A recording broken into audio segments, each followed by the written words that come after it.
Chapter 306. Rogue. Su Qingsang gritted her teeth. She knew that this guy would do what he said. Don't come. I really can't take it. Wife. I realize that you've been married for almost half a year. Why haven't you improved at all? You're still so weak. You're weak. Your whole family is weak. Su Qingsang realized that she had said something wrong. Sure enough, Hua Jinyao suddenly turned over and pressed on top of her. He pinched her chin and said, I'm weak. Ha! Not weak, not weak. Su Qingsang shook her head quickly. My whole family is weak. He put his big hand on her waist. The threat was quite obvious. No, I'm weak. Su Qingsang was really afraid of him. You're not weak. She was really afraid of him. She was afraid that he would accidentally do it again. You're right about one thing. Hua Jinyao looked at her with a teasing expression. You're really the weakest in my family. Su Qingsang blushed. She turned over and ignored Hua Jinyao. Hua Jinyao held her body in his arms. Okay, you're not weak. I'm too strong, okay? You're still talking about it. Su Qingsang slapped his hand hard. Okay. Let's not talk about it. Let's sleep. Hua Jinyao saw Su Qingsang's guarded face. He said helplessly, Don't worry, I'm really just going to sleep. Is that okay? Su Qingsang was already immune to his teasing words. She closed her eyes and went to sleep, completely ignoring him. Hua Jinyao looked at her sleeping face and was more and more satisfied. He didn't know if his slightly weak wife had noticed that she had been more and more relaxed and comfortable in front of him recently. She was cold at the beginning, but later, she accepted him. Occasionally, she would show some girlish shyness in front of him, and now, she would occasionally throw tantrums at him. Her words and actions were getting more and more casual. She didn't notice, but he did. He couldn't help but lean over and kiss her on the lips. He was more and more satisfied with this wife.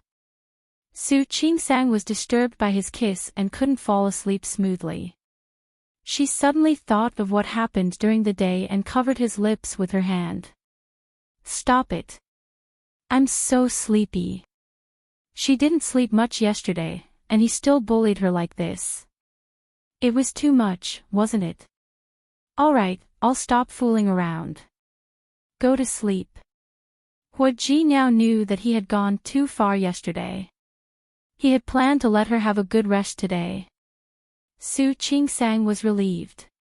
She yawned and was about to fall asleep when she suddenly opened her eyes and looked at Hua Jinyao. Hua Jinyao, by the way, something strange happened today. What strange thing? Su Qingsang thought about Su Peixian's performance today. She really didn't understand what she was doing today. She told Hua Jinyao what had happened today. Su Qingsang raised her eyebrows and said, Why is she apologizing to me? Hua Jinyao curled up the corner of his mouth. Was it so difficult to say sorry? It seemed like the lesson was too light. Hua Jinyao. Su Qingsang couldn't help but call him again when he didn't respond. I'm fine. Just take it that she's crazy. If Su Peixian heard what Hua Jinyao said, she would probably vomit blood in anger. Su Qingsang didn't understand. Looking at the strange smile on Hua Jinyao's face, she felt that he had something to do with it. You didn't do something again, did you? How could that be? Hua Jinyao wrapped his arms around her waist and rubbed her neck. Honey, I see that you're very energetic. Why don't we? I'm out of energy. Su Qingsang stopped asking. She closed her eyes and went to sleep.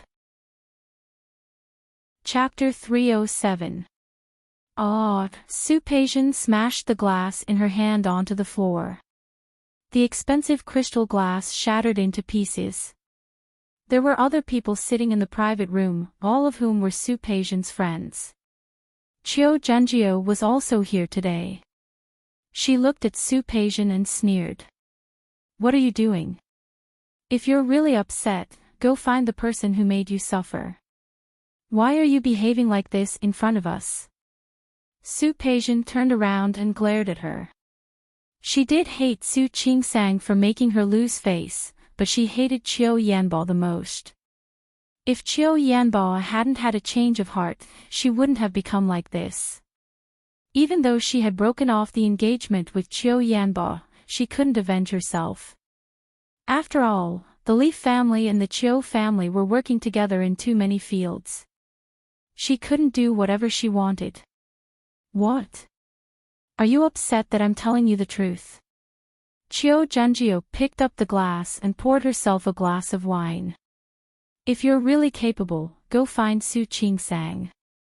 Don't lose your temper here. It's useless. Qiu Zhenjiu, don't go too far.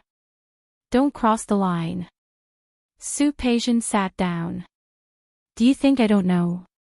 You don't want Su Qingsang to have an easy time. Yes. I don't want her to have an easy time. Qiu Zhenjiu didn't like Su Qingsang either. But I won't be like you, getting caught even after making a move. Don't you think you deserve it? Su Peijian's expression was quite ugly. Luo Meishan and Song Yoha, who came with her, couldn't be compared to these two. Neither of them spoke. Don't make it sound so nice. Do you mean you have a better way to deal with Su Qingsang? Of course. I think you're mad at my brother. Why don't you think about what Su Qingsang is so proud of now? Hua Jinyao. She didn't need to say it. If Hua Jinyao hadn't protected Su Qingsang, she, an illegitimate daughter, wouldn't have been so arrogant. Then it's settled. Qiu Zhenjiu sighed. You just need to find someone to take Hua Jinyao down. Su Qingsang won't do. That's impossible. Hua Jinyao seemed to dote on Su Qingsang. Speaking of this, she felt her teeth ache. As expected, she was an illegitimate daughter who couldn't be seen in public. All she knew was how to do was to seduce men. What's impossible about it? Qiu Zhenjiu's expression carried a hint of mockery. I said that you are blinded by a leaf. Which man didn't like the new and dislike the old? Right now, it was just a novelty. As time goes by, I don't believe that Hua Jinyao will be willing to spend the rest of his life with such an indifferent woman. Su Peijian was silent. She didn't believe that Su Qingsang was charming. She believed that Hua Jinyao wouldn't be easily swayed. I went to Rong City a few days ago because I had something to do. Qiu Zhenjiu moved closer to Su Qingsang. There was a hint of schadenfreude in her eyes. I heard something very interesting. What? Qiu Zhenjiu looked at Su Peijian and suddenly sat down beside her. She put her face close to Su Peijian's ear and whispered softly. Su Peijian's eyes slowly widened at her words. Finally, she turned to look at her. Are you serious? Chapter 308. Su Peijian stopped talking. If that was the case, it would be interesting. Su Qingsang was probably still in the dark, wasn't she? After calming down, she once again became the eldest daughter of the Su family. Picking up the glass, he poured himself a glass of wine and clinked glasses with Qiu Zhenjiu. Regardless of the outcome, I thank you in advance. You're welcome. Qiu Zhenjiu nodded her head and said straightforwardly, I don't want your illegitimate daughter to be complacent. You should know that there are rules in this world, don't you think so? Of course. Su Peijian understood what Qiu Zhenjiu meant. The Qiu family also had an illegitimate child. If these illegitimate sons and daughters were allowed to roam around, wouldn't it be a mess? The sound of crystal wine glasses clinking could be heard in the private room. Su Peijian smiled. Su Qing sang, let us just watch. It was early winter in Lin City, and the weather was getting colder. In the blink of an eye, it was Christmas Eve. When Su Qinghui returned home that day, he saw that Li Qianxue was busy decorating the house. Su Qinghui looked at the decorations and suddenly remembered that Christmas was coming.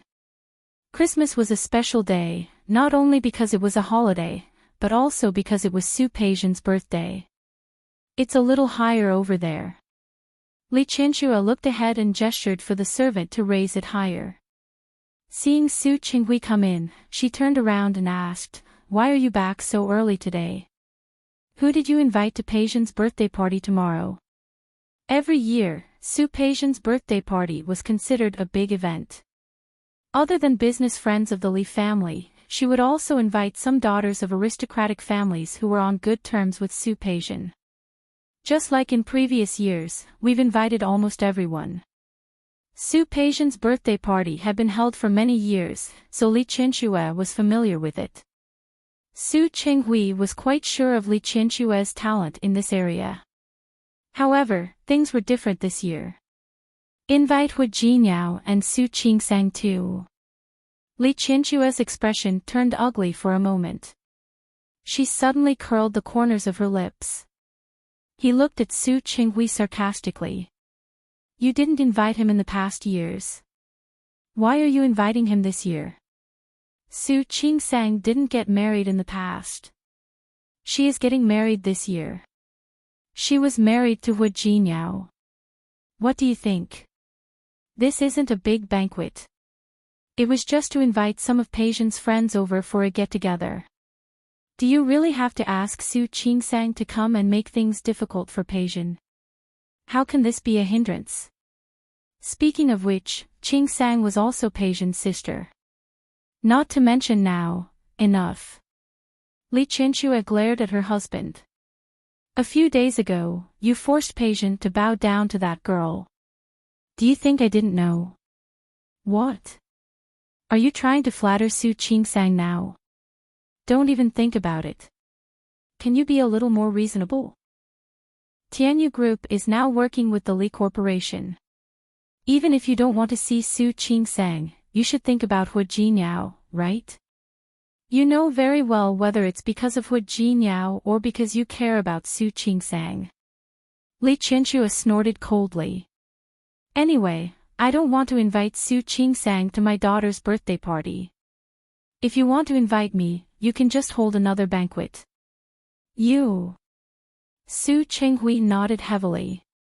Unreasonable. Seeing Su Qinghui leave without looking back, Li Qianxue's face grew darker and darker. She didn't have the magnanimity to invite Su Qingsang. Chapter 309. Su Yusin had just entered the door when he heard the argument. Mom. After thinking about it, he stepped forward and stood in front of Li Qianxue. I'm back. Yusin, you're back. It's your sister's birthday party tomorrow. You came back just in time. Help me see which one is better. Li Qianxue was about to walk towards the coffee table when Su Yusin blocked her way. Mom, I think what Dad said just now makes sense. Yusin, Mom, Su Qingsang is also a member of this family. After all, her identity is different now.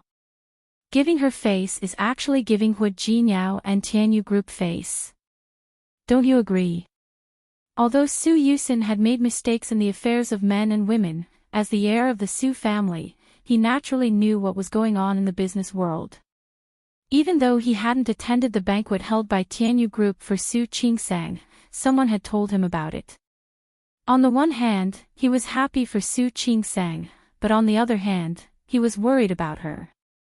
Could she really adapt to the change of her identity so quickly? There was an opportunity in front of him. No matter what, he had to convince Li Qianxue. Mom, don't be angry. Listen to me.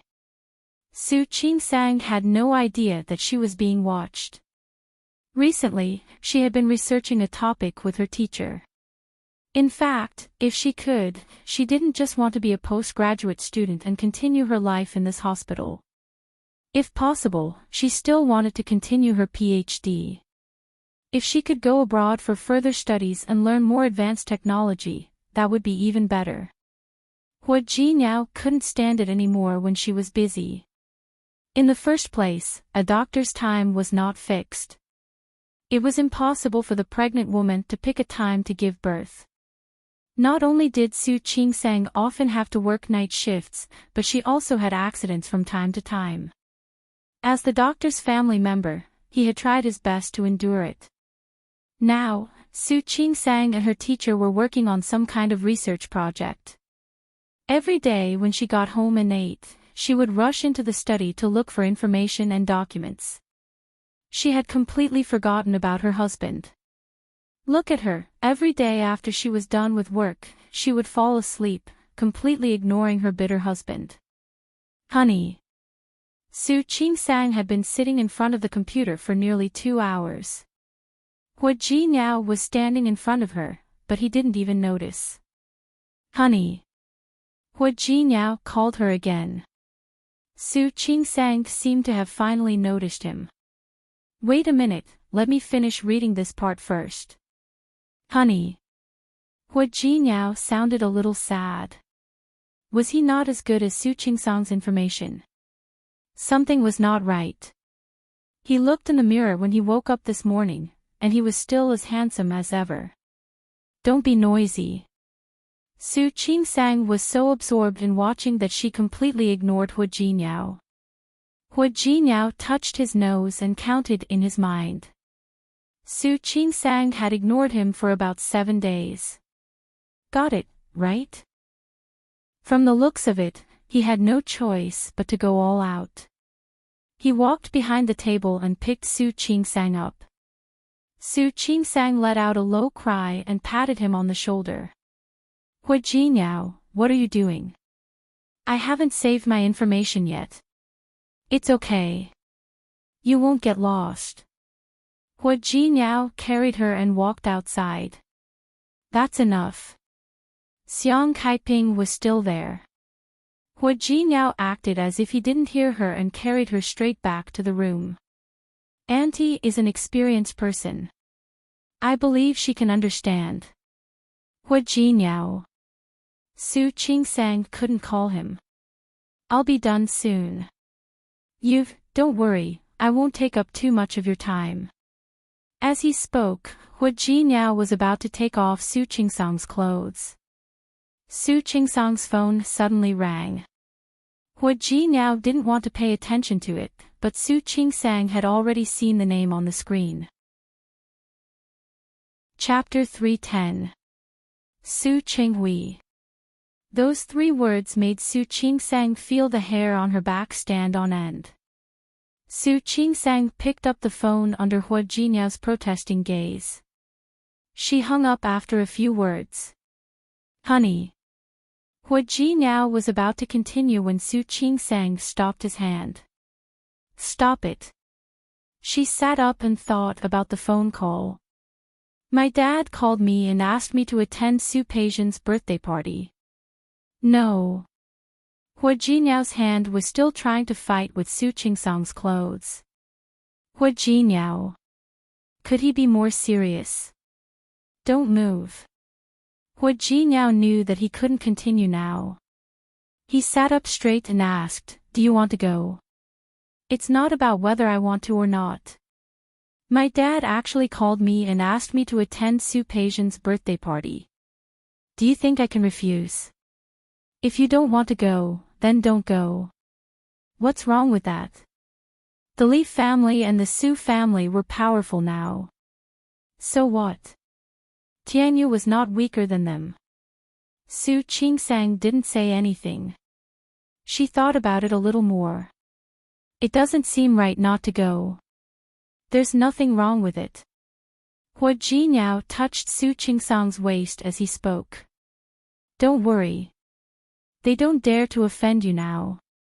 Su Qingsang glanced at him impatiently and successfully made Hua Jinyao put his hand down. That's easy for you to say. So you mean you want to go? Tomorrow is Su Peijian's birthday. Su Qingsang thought of Su Peijian. Speaking of which, my birthday is only one day away from hers. Su Peijian's birthday was Christmas. After Christmas, it would be her birthday. Honey. Hua Jinyao turned his face to look at her and said teasingly, Honey, are you reminding me not to forget your birthday present the day after tomorrow? Who told him that? Su Qingsang couldn't help but roll her eyes at him. Hua Jinyao held her shoulders tightly in his arms. His voice was firm. Honey, I will never forget your birthday. Don't worry, I will remember it and prepare a birthday present.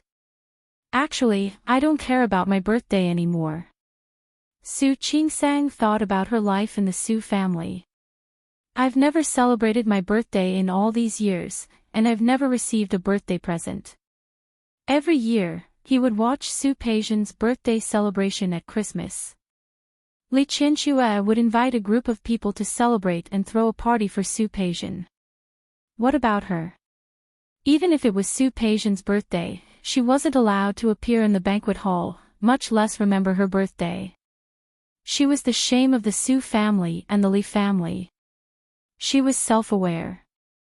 Not only would she not show up, she would even take the initiative to hide in her room that day. After the excitement of Christmas the day before, no one would remember that the Su family had another daughter, Su Qingsang, who was born a day after Su Peijian. Su Qingsang wanted to say that she had gotten used to it after all these years. Her body was suddenly pulled into Hua Jinyao's arms.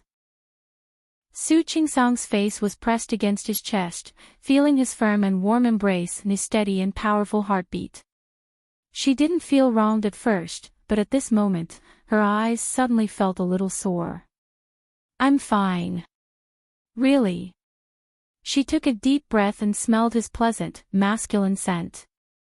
She said softly, I've been fine for a long time. Only when she was a child would she want the attention of adults. Now, she was past that age. To her, the love and care of her parents were not essential anymore. Chapter 3:11. Hua Jinyao hugged Su Qingsang tightly. Her heart had been wrapped in layers of ice because of her childhood experiences. Even though she seemed to have accepted him on the surface, he knew that she still had some reservations about him in her heart.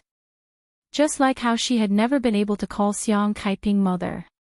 She was unwilling to call him husband in bed, and she rarely even called him by his name. In her heart, she had a sense of propriety and distance from everyone. I'm really fine. Because Hua Jinyao didn't let go of her, Su Qingsang had to move away from his arms. You see, I don't have anyone to celebrate my birthday with me. I'm already so old. It's just a birthday. It doesn't matter if I don't celebrate it or not. Hua Jinyao still didn't speak and just stared at her. Don't look at me like that. Su Qingsang was a little scared by Hua Jinyao's gaze. It's getting late. Let's sleep. Okay. Hua Jinyao nodded and didn't rush to take off Su Qingsang's clothes like before. He hugged Su Qingsang and simply closed his eyes to sleep. Just sleep. Although Su Qingsang had decided to go to Su Peijian's birthday party, she didn't plan to be in the limelight. So she didn't even prepare clothes. She only planned to go after work. However, before she got off work, Hua Jinyao came to pick her up. First, he politely went to Director Chen to ask for leave, then left with Su Qingsang. What are you doing? Su Qingsang didn't know what Hua Jinyao was going to do until she arrived. It was the same people from the last party. Hua Jinyao asked them to style her and pick out a dress for her. Unlike the white dress last time, this time, Hua Jinyao chose a red dress for her. The chiffon fabric clung to her body, accentuating her graceful curves. The red also made her look sexy and gorgeous. This time, Hua Jinyao not only put on a set of more expensive and luxurious ruby jewelry for her, but also brought her wedding ring and put it on her. Su Qingsang looked at the pigeon egg on her hand, and for a moment, she wondered if her fingers would break. This ring is actually real, right? Last time, he lied to her that it was fake and said it was an imitation. Yes. Hua Jinyao looked at his wife's outfit and nodded in admiration. Perfect. Su Qingsang only glanced at the mirror, then turned her eyes away. Are you planning to take me to their place to make a scene? Wrong. Hua Jinyao hooked his arm around hers and walked out with her. I'm going to show your father and Mrs. Su how blind they were. It wasn't the first time Su Qingsang knew that Hua Jinyao's mouth could be deadly, but she hadn't experienced it for a long time. All right. This feeling was not bad. The car stopped outside the Su family's villa. The banquet was about to begin, and many guests had already arrived. Sitting in the car, Su Qingsang took a deep breath and said, Hua Jinyao, I'm thinking, should I go back and change? Su Peijian was the star of the banquet today. It didn't seem right for her to steal the limelight. Moreover, Su Peijian already disliked her. Honey. Hua Jinyao squeezed her hand. I want you to remember one thing. What? You're not just the illegitimate daughter of the Su family, you're also my wife. The wife of the president of Tianyu Group. After that, without giving Su Qingsang a chance to regret, he got out of the car and went to the other side to open the car door for Su Qingsang. Chapter 312. Su Peijian was in a good mood that day. She received a gift from her parents early in the morning. Although she received it every year, her parents' love still made her feel happy. Her younger brother, Su Yusin, was also there today. He specially asked for leave from school to celebrate her birthday with her. The family had lunch together at noon, and in the evening, it was time for her to get together with her group of friends. Of course, it was also necessary to use this time every year to connect with some families. But this joy only lasted until she saw Su Qingsang appear.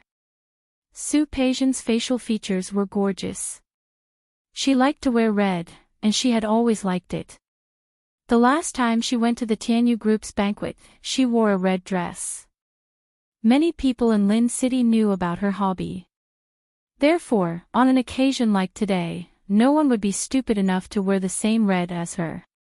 But there was one person who not only wore it, but also wore it even more dazzling than her. Su Qingsang entered the door and found that her clothes clashed with Su Peijian's. Although it was only a clashing color, the jewelry she was wearing was obviously better than the other person's. Su Qingsang suddenly felt a little embarrassed. She subconsciously looked at Hua Jinyao. Hua Jinyao held her hand firmly. Honey, look ahead. Hua Jinyao. Did he really not notice Su Peijian's murderous gaze? Honey, don't worry. They won't dare to eat you. Hua Jinyao's expression was indifferent. He held Su Qingsang's hand and walked to Su Peijian. Su Qingsang had no choice but to give her the gift she had prepared. Sister, happy birthday.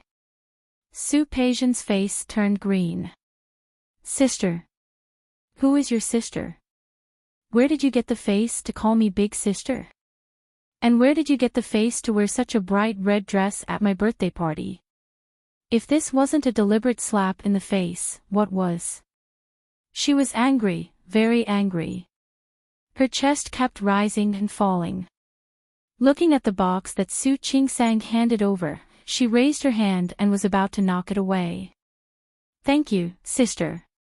But a hand on the side took it one step faster than her.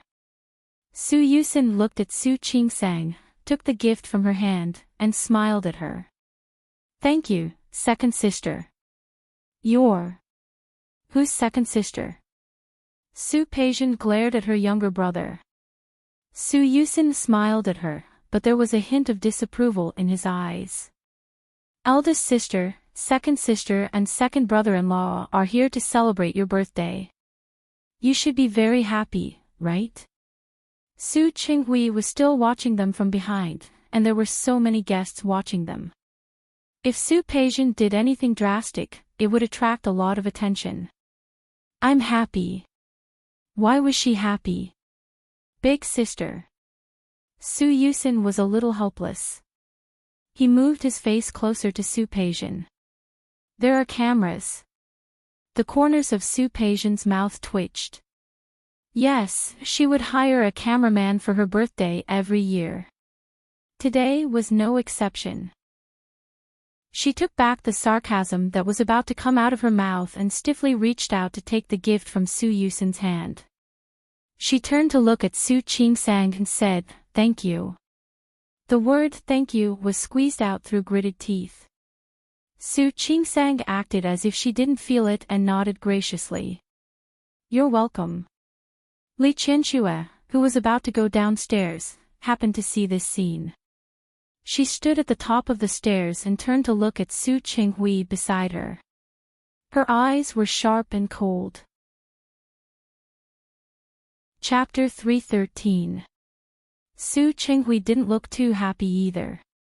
He felt that Hu Jinyao had flattered Su Qingsang too much. Not going to say anything. Or maybe this is what you want to see. As Li Qianxue spoke, she suddenly turned her face to Su Qinghui. Su Qinghui, you've been ignoring Su Qingsang and ignoring her for so many years. You've been waiting for this day, haven't you? What nonsense are you spouting? Su Qinghui glanced at Hu Jinyao, who was leading Su Qingsang to the long dining table and attentively getting food for her. Su Qinghui frowned as he looked at Su Peijian's pale face. Is that nonsense? Li Qianxue leaned closer to him and said in a slightly cold voice, "That woman can't come back now. Otherwise, I would really like to let her see how sad she feels after being neglected by you for so many years." Li Qianxue. Su Qinghui glared at her. Don't mention her in front of me.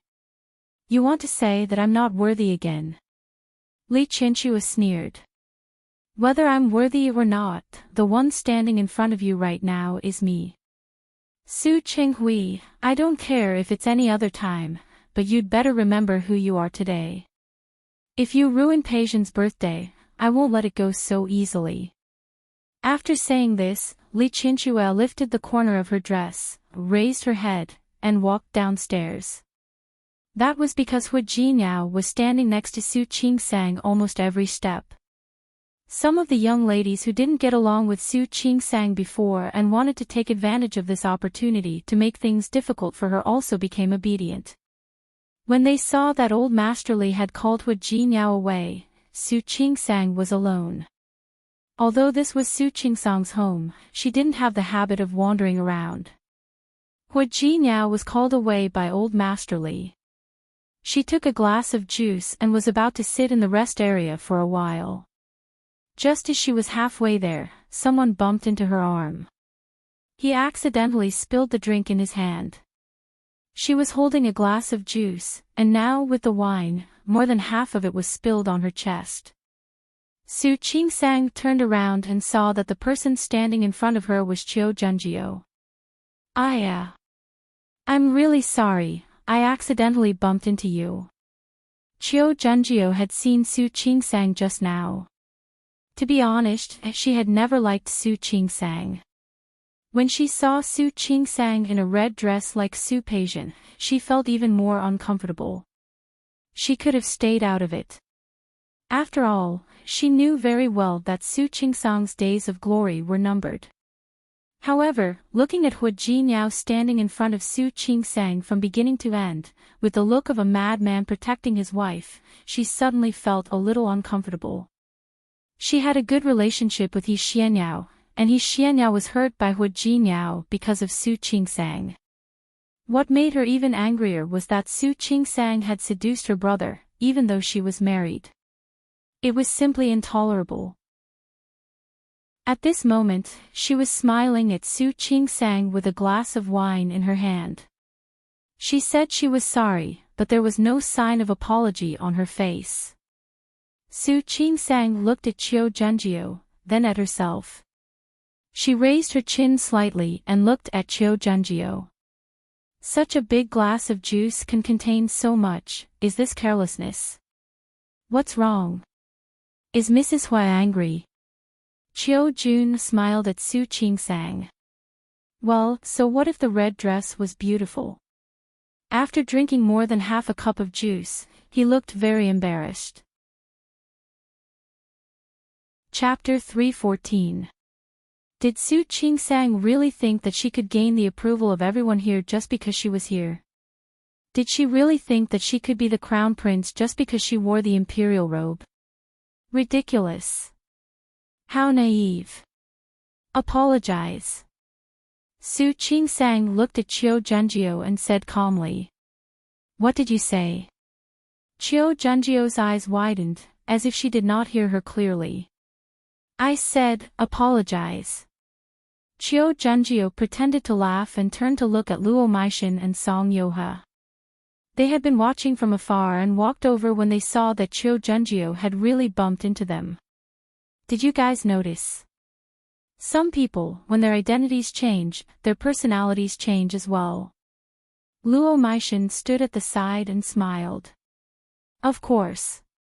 After all, some people used to be crows. Now that they have risen to the top, they think they are phoenixes. Isn't that right? Song Yoha also covered her mouth and chuckled. She glanced at Su Qingsang and said, it's a pity that some people are still crows and can never become phoenixes. Su Qingsang finally realized that these two women were here to pick a fight. Li Qianxue, who was chatting with someone in the distance, naturally saw the conflict. She frowned slightly but did not want to interfere. If Su Qingsang could not handle a small problem, Jin Yao would soon get tired of such a useless woman. Su Qingsang could feel the gazes of the people around her. She was still holding the glass of fruit juice. She looked at Chio Junjio and said, Miss Chio, are you not going to apologize for your behavior? What did you say? Apologize. Why should I apologize? Chio Junjio spread her hands and looked a little arrogant. I'm sorry, I don't have the habit of apologizing. Really? Su Qingsang nodded and looked at Chio Junjio's face. Before Chio Junjio could react, Su Qingsang threw the glass of juice in her hand at her. It landed on Chio Junjio's chest, where Su Qingsang had wet the fruit juice. You! Chio Junjio stared at Su Qingsang with her eyes wide open. She could not believe that an illegitimate daughter would be so arrogant. Su Qingsang, how dare you? Why wouldn't I dare? Su Qingsang stood perfectly straight. Her straight back and slightly raised chin showed her pride. Chio Junjio was furious. She raised the wine glass in her hand and wanted to throw it back at Su Qingsang, but Su Qingsang grabbed her hand faster than her. Then, she saw her snatch the wine glass in her hand with a rather quick movement, and directly smash the glass of wine on her face. Chio Junjio closed her eyes as the red wine splashed on her face. She lost her elegance and carelessly wiped her face a few times. Her face was dry, but the stain was still there. It was wet and uncomfortable. What made her even angrier was that she had been humiliated. She glared at Su Qingsang. Su Qingsang, how dare you? Su Qingsang put the glass on the table next to her and said, yeah. I dare. Since she dared to come up and find trouble, why should he give her any face? Chio Junjio's chest heaved violently. Without thinking, she raised her hand to slap Su Qingsang. Su Qingsang took a step back, not wanting Chio Junjio to hit her. Chio Junjio's hand missed. She stepped forward again, determined to teach Su Qingsang a lesson. Chapter 315. Yusin. Su Yusin stood there. He was a 17 or 18-year-old boy with a childish face. But he could already foresee what he would look like when he grew up. Sister Junjio. Su Yusin grabbed Chiu Junjio's hand. He didn't use much force, but Chiu Junjio couldn't break free at all. No matter what, this is our Su family's banquet. You hit someone at our Su family's banquet. Are you looking down on our Su family? Chiu Junjio's face turned cold. She glared at Su Yusin. I hit someone. Why didn't you see what she did? I saw it. Su Yusin let go of Chiu Junjio's hand and took a step back, standing in front of Su Qingsang. But I saw what you did too. Su Qingsang looked at Su Yusin, touched. She wasn't afraid of Chiu Junjio hitting her. If she really hit her, she wouldn't be able to avoid it. Even if she couldn't, she had ways to protect herself. But Su Yusin's protection warmed her. She looked at Su Yusin gratefully.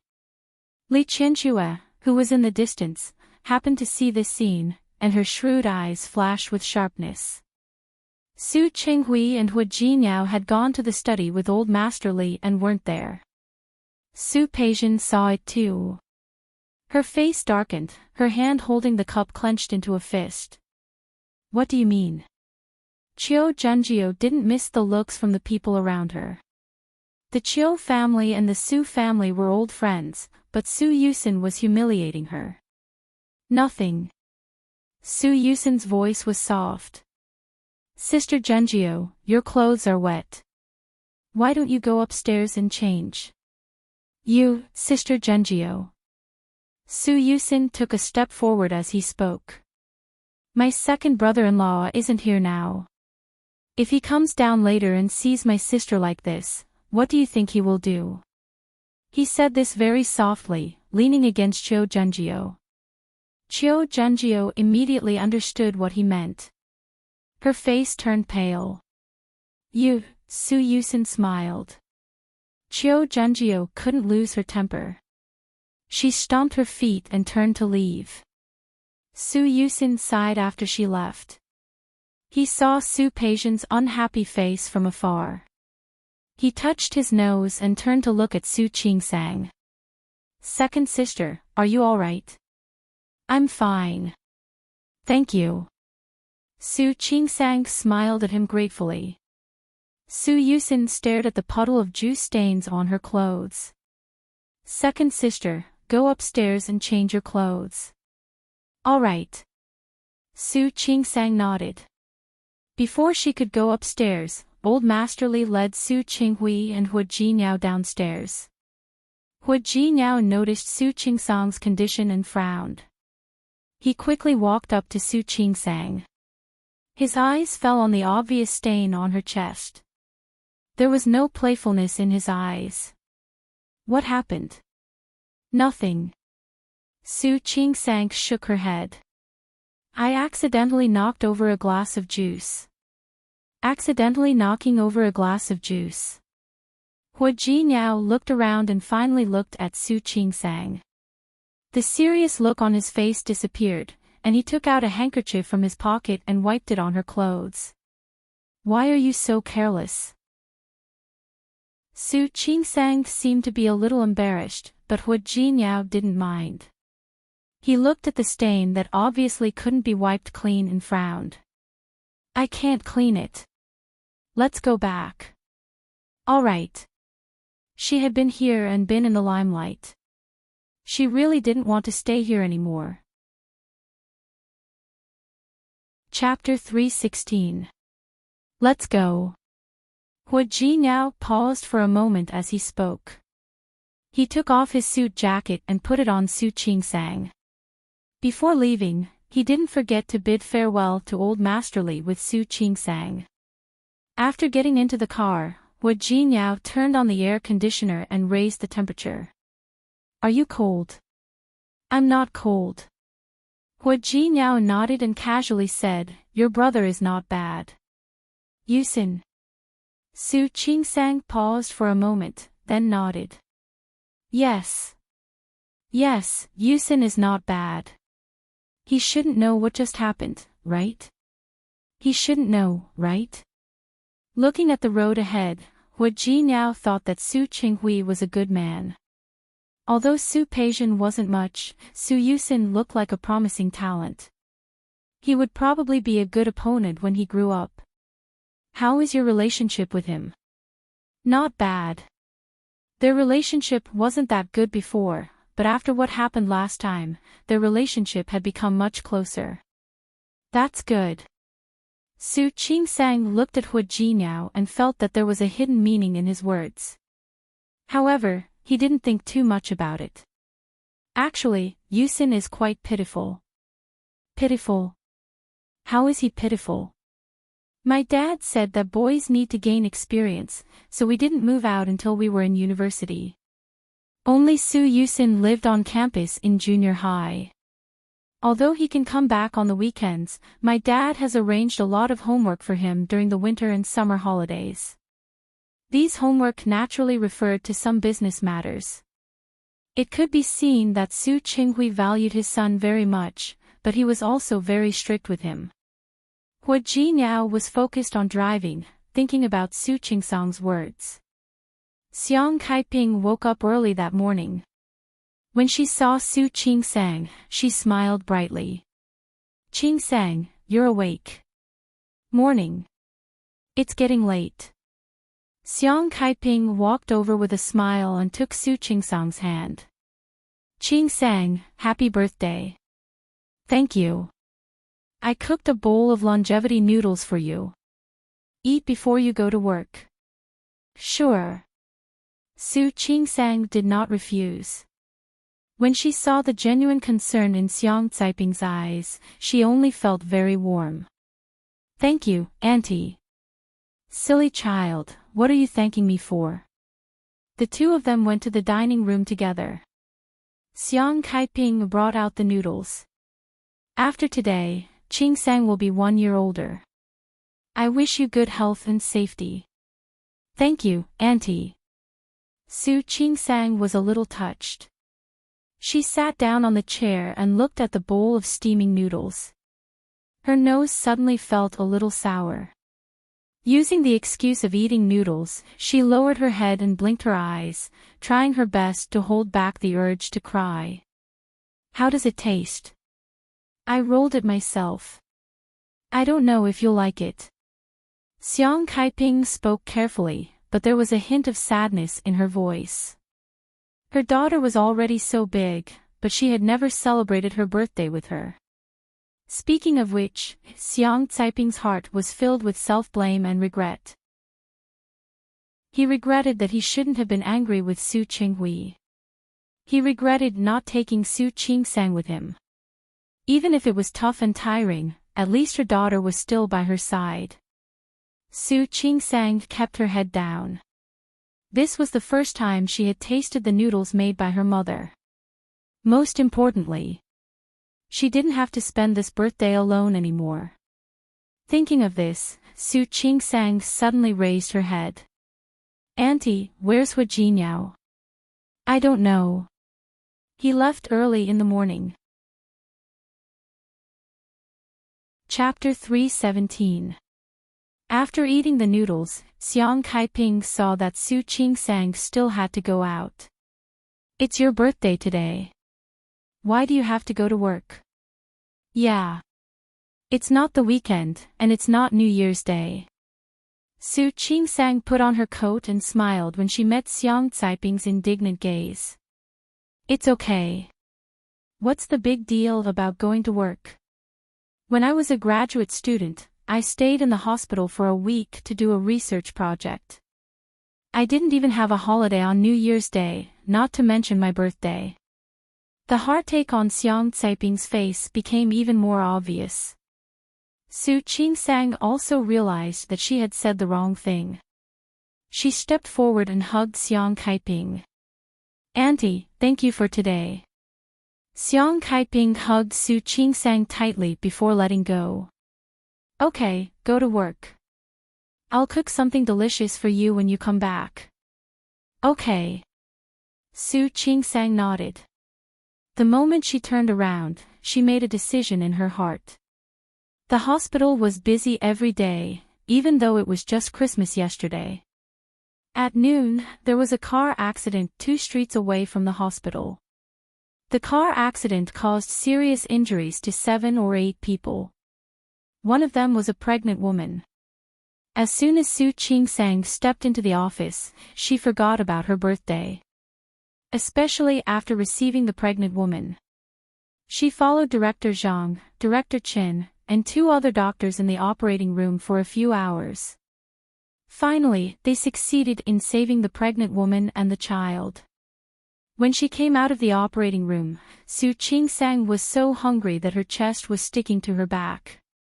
Still, she finished the surgery report and handed over all her work. Before leaving work, she took out her phone and saw that there were more than a dozen missed calls. Except for one from Xiang Kaiping, the rest were from Hua Jinyao. Just as she was about to call Hua Jinyao back, a large bouquet of roses suddenly appeared in front of her. Su Qingsang was stunned for a moment. There were a total of 999 red roses, delicate and beautiful. In the middle, there were yellow roses arranged in the shape of a heart. There was a card inside. The flowers were so big that they covered the face of the person who sent them. Before Su Qingsang could react, she heard a male voice that she was now very familiar with. Happy birthday, wife. She looked up and saw Hua Jinyao's smiling face behind the roses. Wife, happy birthday. Do you like it? He put the bouquet in front of Su Qingsang. Because the flowers were so big, Su Qingsang couldn't even hug them completely. I like it. Su Qingsang noticed that many people were looking at her as she spoke. She blushed and said, I can get off work after changing. Give me a moment. Su Qingsang changed her clothes and came out with Hua Jinyao, who was holding a large bouquet of roses. Along the way, they attracted a lot of attention. She was not used to being the center of attention. His footsteps were quick, and he only felt a little better when he got on the car. Honey, if you look so guilty, people will think we're having an affair. Su Qingsang glared at Hua Jinyao. Who's feeling guilty? If he hadn't given her such a big bouquet of flowers, she wouldn't have attracted so much attention. Wife. Don't forget. We are a married couple. Hua Jinyao leaned over and kissed her on the cheek. All right, honey, let's go eat. Aren't you eating at home? Then. What about Xiang Kaiping? She was still waiting to celebrate her birthday with him. Don't worry, I've already asked Wen Chang to pick Auntie up. On the other hand, Xiang Kaiping had already been brought to Chaoan Courtyard by Yang Wenchang. Hua Jinyao had made a reservation for dinner. Chapter 318. When Su Qingsang walked in, Xiang Kaiping had been waiting for a few minutes. Su Qingsang was a little embarrassed. Auntie, have you waited long? It's fine. I'm old anyway. It's nothing. Xiang Kaiping stood up with a smile. Auntie, take a seat. We're family anyway. Hua Jinyao knew Su Qingsang well. She didn't need to invite a bunch of irrelevant people to celebrate her birthday.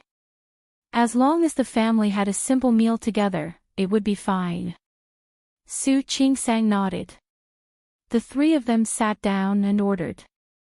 The waiter left after serving the tea. Xiang Kaiping took out a box from her bag and put it in front of Su Qingsang. This is my birthday present for you. Thank you, Auntie. Su Qingsang took it and didn't rush to open it. Auntie, you don't have to be so polite. You already gave me my birthday present this morning. Of course not. Why not? That bowl of noodles is one. That's too light. Xiang Kaiping waved her hand. Look, in the past 20 years, I haven't celebrated your birthday properly, and I haven't bought you a present. Auntie. Su Qingsang couldn't help but hold Xiang Kaiping's hands. It's all in the past. The way things are now is pretty good. Xiang Caiping's lips moved. She wanted to say something, but she felt that whatever she said would be useless. Finally, she pointed at the box. Take a look and see if you like it. Su Qingsang opened the gift. It was a set of jewelry. Necklace, earrings, rings. The diamond wasn't particularly big, and it couldn't compare to the one that Hu Jinyao had sold for tens of millions of yuan. But it was small and exquisite, looking very elegant. She could tell that Xiang Caiping had put a lot of thought into this gift. Thank you, Auntie. I like it very much. It's good that you like it. As long as you like it. As Xiang Caiping spoke, she took out another velvet box. This is my wedding present for you. According to the rules of Lin City, when a girl gets married, her mother has to give her gold jewelry. I wasn't there when you got married. This is the perfect time to make up for it. Su Qingsang looked at the box and felt her nose sting. Actually, you don't have to. Of course, of course. Xiang Caiping smiled and tried to please her. I'm afraid this young man won't even wear it. But it was just for a festive and auspicious occasion.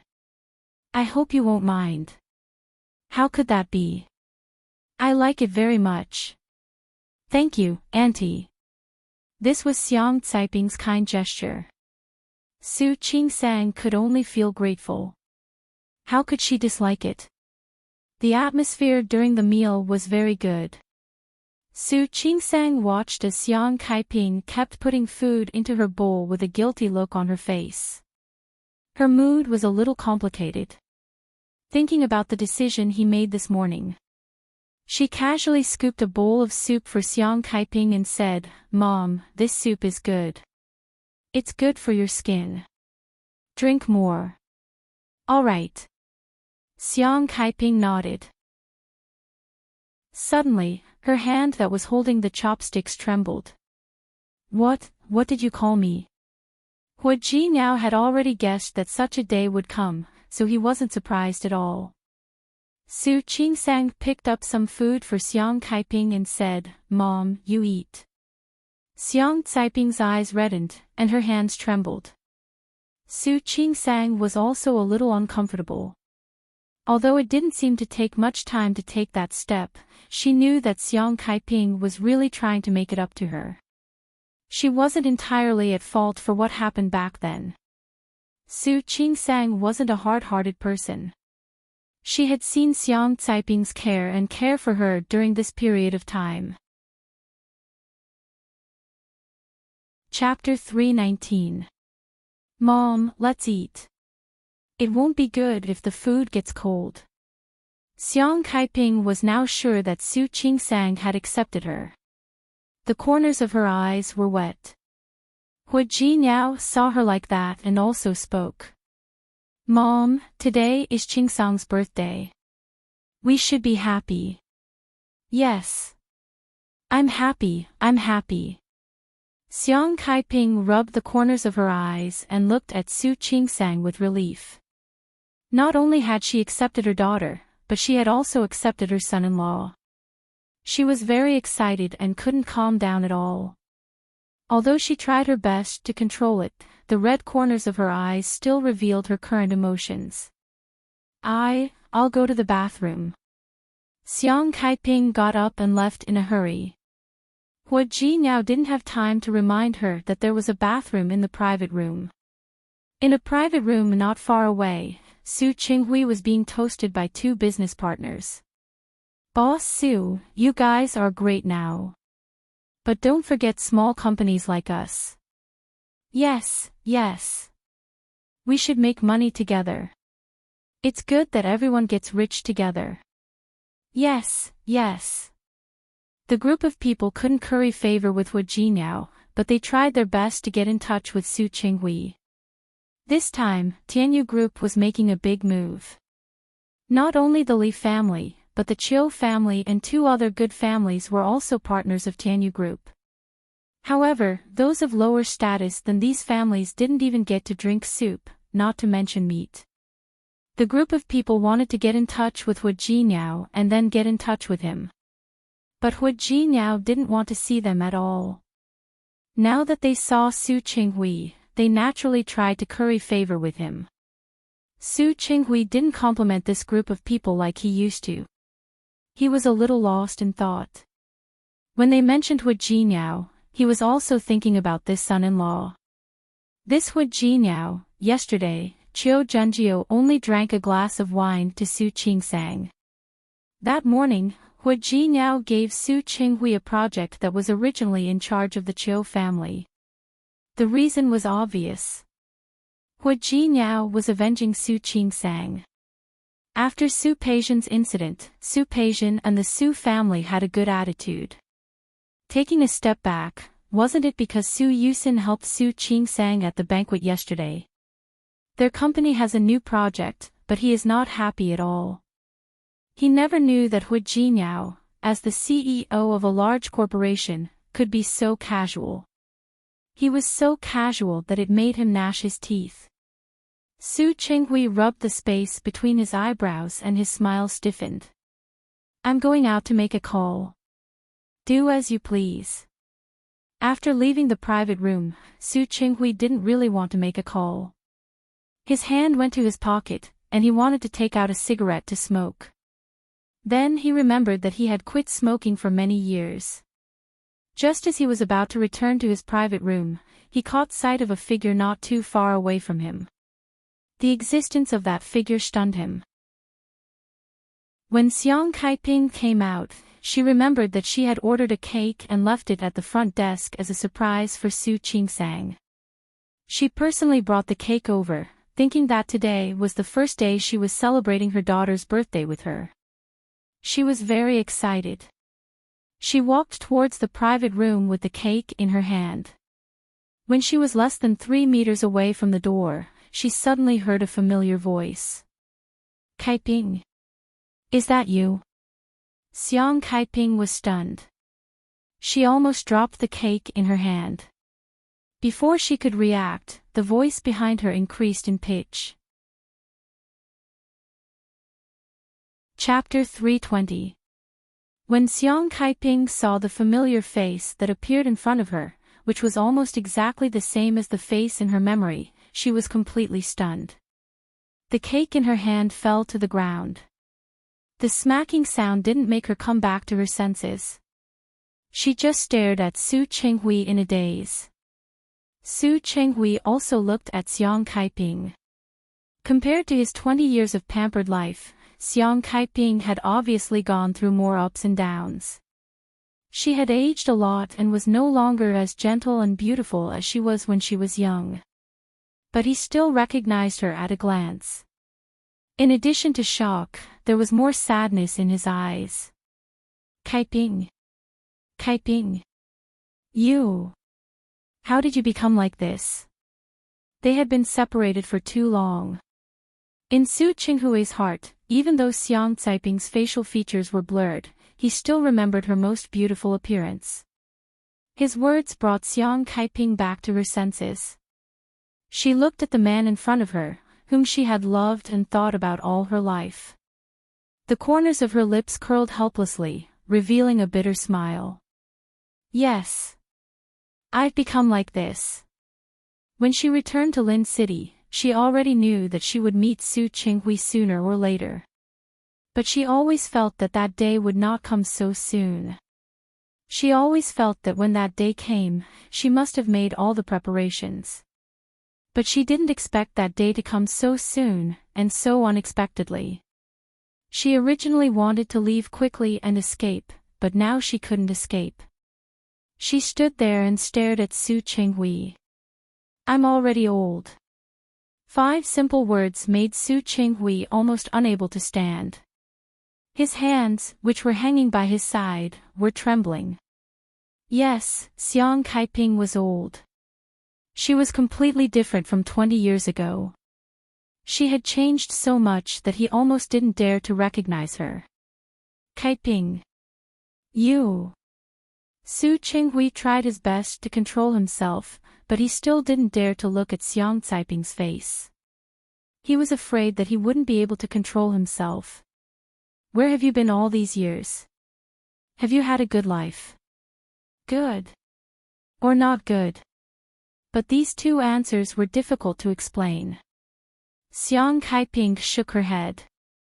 It's all in the past. It's all in the past. How could it not be difficult for a woman to do business alone? How could it be good? However, things had changed in the past, so there was no need to bring it up again. She didn't say it, but Su Qinghui knew that it was difficult. He felt a lump in his throat. Why didn't you come to me? I looked for you. I looked everywhere for you. So what if we find it? Xiang Kaiping retorted, you're already married and have children. What would you do if you found me? Su Qinghui was speechless. At this moment, he couldn't say a word. That was right. In the past 20 years, even if he had gone to look for Xiang Kaiping, he only wanted to know if she was doing well. But even if he had found her, what could he do? He was Su Qinghui, Li Qianchua's husband. He was the general manager of the Li Corporation. Su Qinghui's eyes felt even more sore than before. He took a step forward and stood in front of Xiang Kaiping. Kaiping, listen to me. I can, don't say it. Xiang Kaiping knew what he was going to say. Qinghui, don't say anything you can't do. 20 years ago, he couldn't. 20 years later, she didn't believe that he could do it. Su Qinghui, who had been in the business world for a long time, understood what she meant. He was stunned. Yes, he still had the same concerns back then. Not only did he have them, but he also had more concerns. Kaiping, Mom. Chapter 321. Su Qinghui froze for a moment and quickly turned his face. He realized that it was Su Qingsang.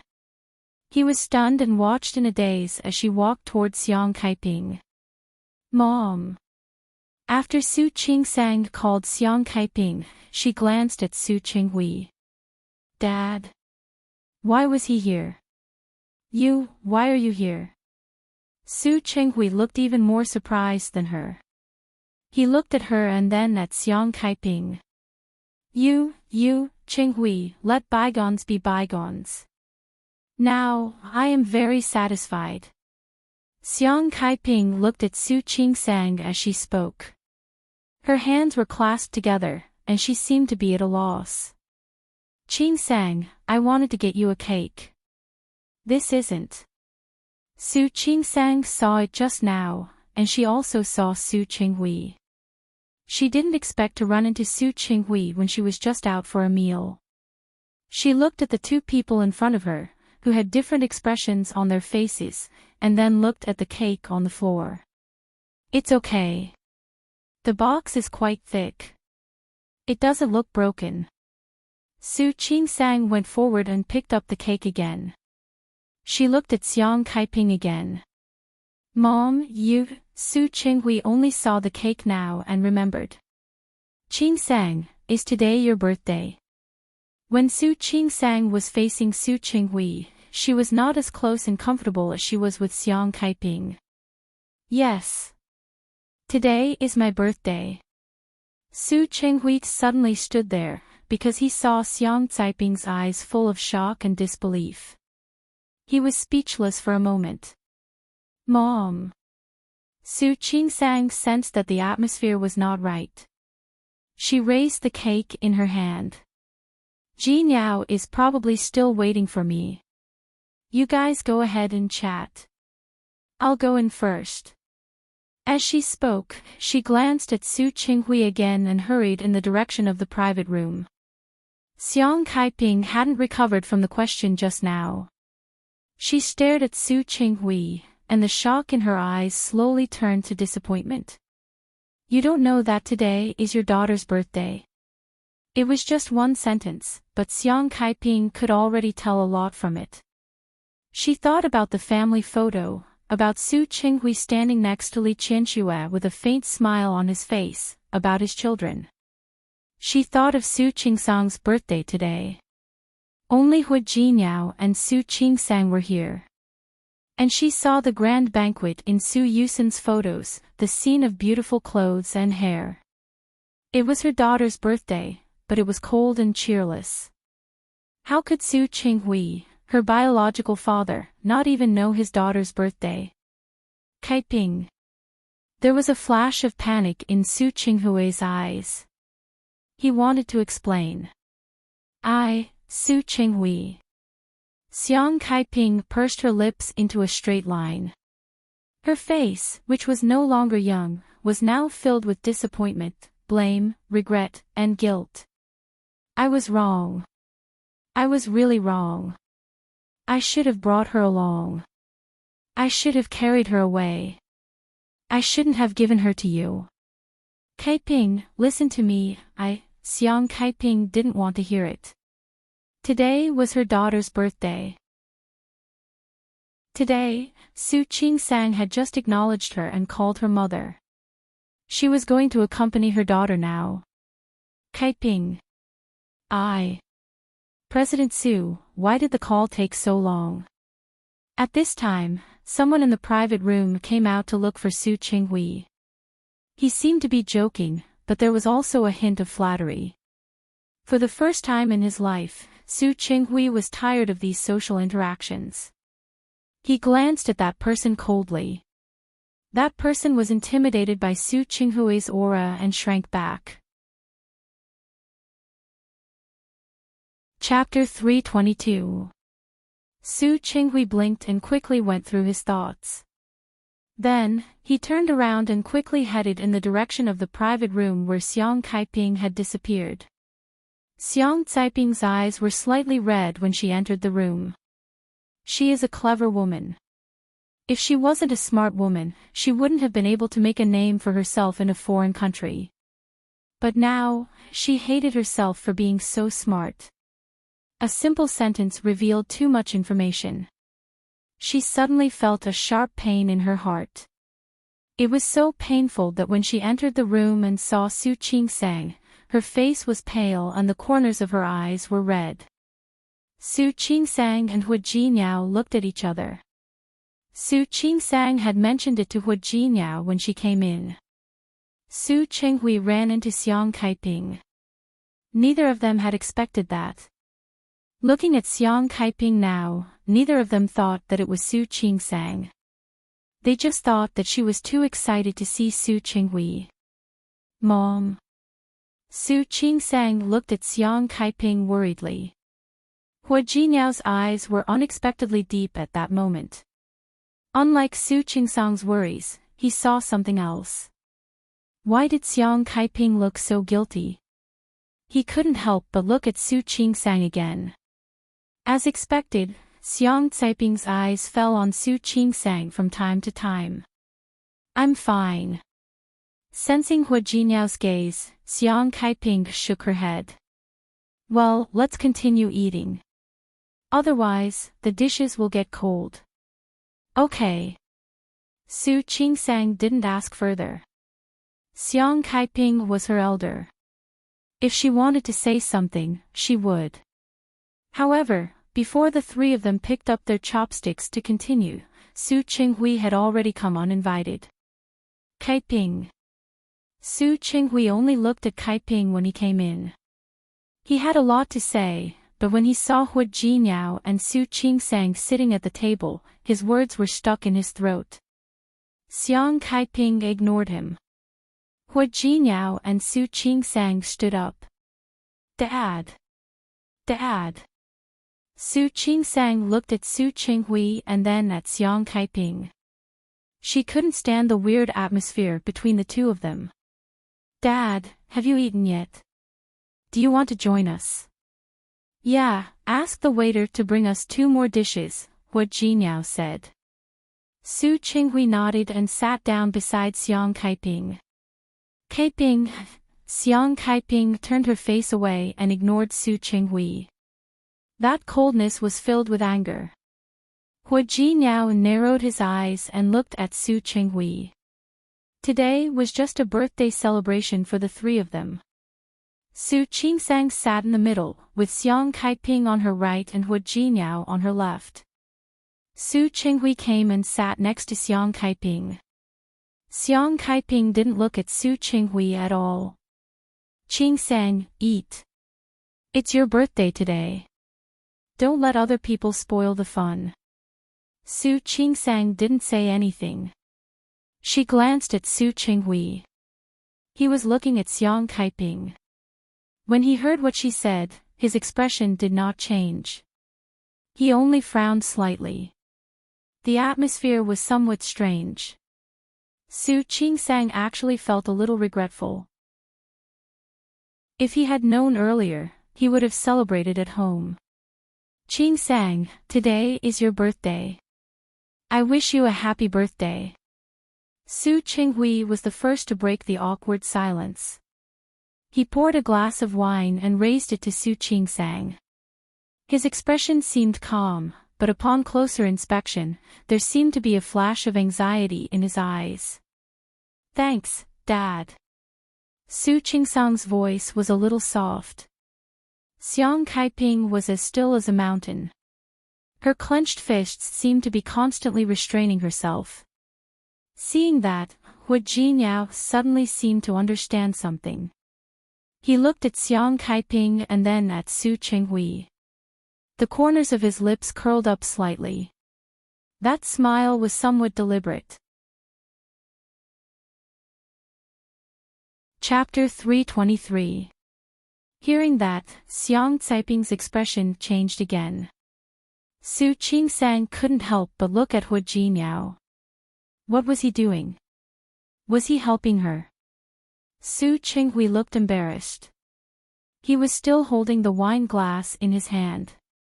He was already an old fox in the business world, but he couldn't sit still. Qingsang, I came in a hurry today and forgot to bring a gift. I'll make it up for you next time. He was a little uncomfortable and spoke very slowly. In fact, he really forgot that it was Su Qingsang's birthday today. For so many years, he had been used to ignoring Su Qingsang. Why would he remember her birthday? Xiang Kaiping suddenly stood up in excitement and grabbed Su Qinghui's arm. Su Qinghui didn't expect her action, and the wine in his hand spilled. He quickly put down the wine glass. Get out. Go. Don't stay here. I don't want you here. She kept pushing Su Qinghui outside. Su Qinghui looked at Xiang Caiping's face and said anxiously, Kaiping, don't be like this. I can explain, I really can. I don't want to hear it. Get out. For more than 20 years, he neglected her daughter and didn't even know her birthday. Why did she want him? She had long given up hope. She should have known. People were fickle. How could Su Qinghui still be the same Su Qinghui? She pushed Su Qinghui so hard that he was unprepared. He was pushed to the door by Xiang Kaiping. She reached out to open the door and push him out, but the door opened first. I'm sorry. I'm late. That customer was really annoying. It took me a long time to get rid of him. Shi Mengwan apologized as soon as she opened the door, but she was stunned halfway through. She looked at the situation in front of her. What was going on? She blinked. She was still holding a box in her hand.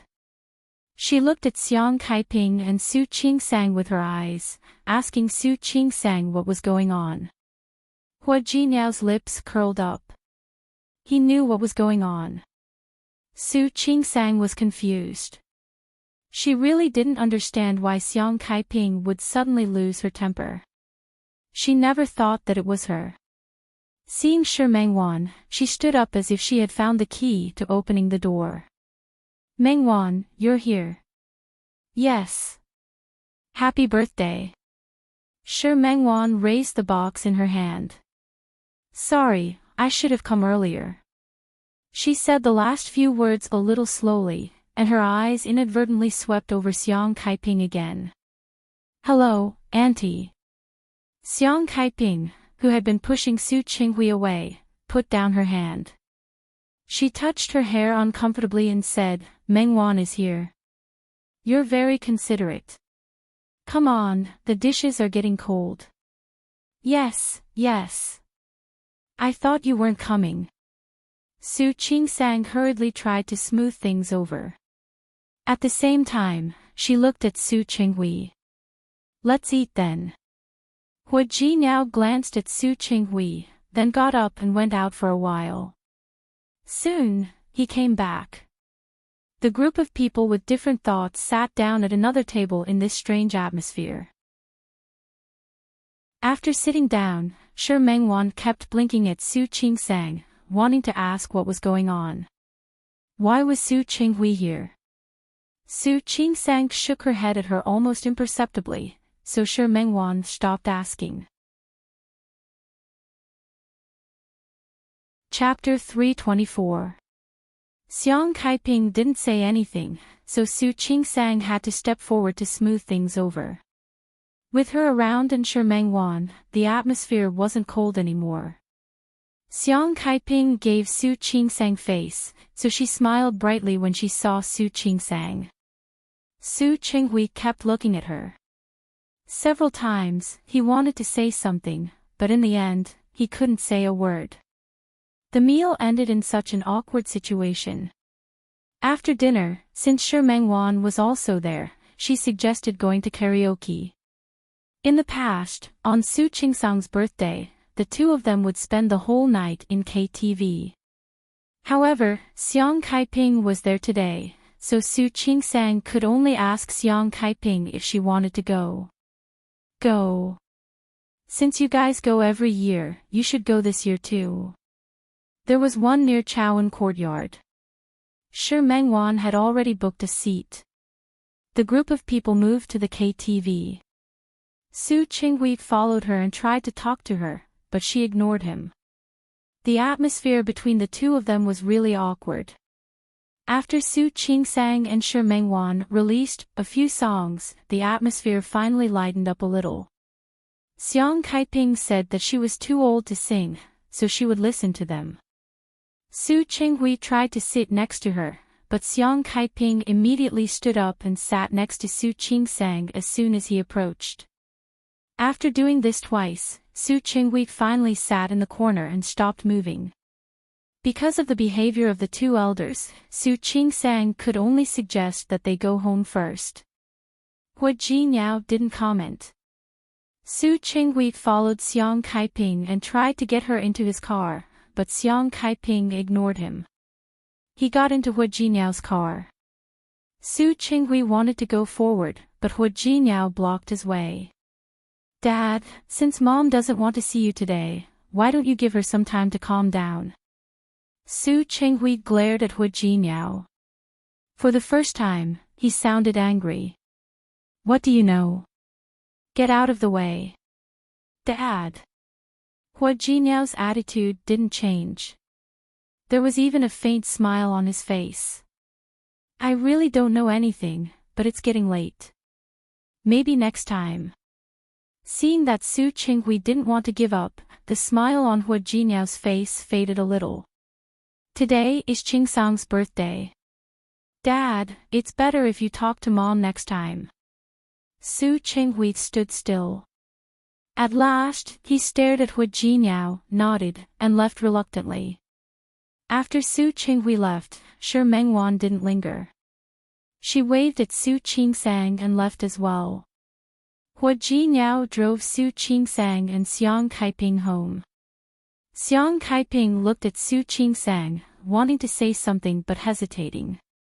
"Qingsang, Mom, you must be tired today. Go back to your room and rest." That night, Su Qingsang had a rough idea of what Xiang Kaiping was angry about. However, she couldn't comfort him even if she wanted to. "Qingsang, I. Xiang Kaiping had a lot to say. Su Qingsang couldn't help but give her a hug. Mom, you don't have to say anything. I know everything. I'm fine. The way I am right now is pretty good. It would have been better if she hadn't said anything. The more she spoke, the more Xiang Kaiping blamed herself. Looking at Su Qingsang's overly calm face, he knew that she had long been used to this kind of neglect. The tip of her nose was a little sour. She nodded hard, turned around, and quickly went back to her room. Su Qingsang looked at her back and turned to face Hu Jinyao. What's wrong? Hu Jinyao noticed that she didn't look well. Are you unhappy? Are you angry too? Chapter 325. She was an illegitimate daughter, and Su Qinghui married Li Qinxue. If he didn't ignore her, would he treat her well? If that was the case, her position in the Su family might be even more awkward. Li Qinxue's dislike and Su Peixian and her brother's difficulties might be too much for her to bear. I don't think your mother reacted too much today. I think your father was strange today. Those emotions weren't the emotions of seeing a long-lost lover. Hu Jinyao thought about Su Qinghui's behavior today. He had an inexplicable feeling that something was wrong, but he couldn't figure out what it was. What's wrong? Su Qingsang didn't notice it. She wasn't close to Su Qinghui. I haven't seen my mother for decades. It's normal to be emotional when she suddenly sees her. No. It wasn't that kind of emotion. Although Hu Jinyao was young, he had dealt with all kinds of people over the years. He could still distinguish Su Qinghui's eyes.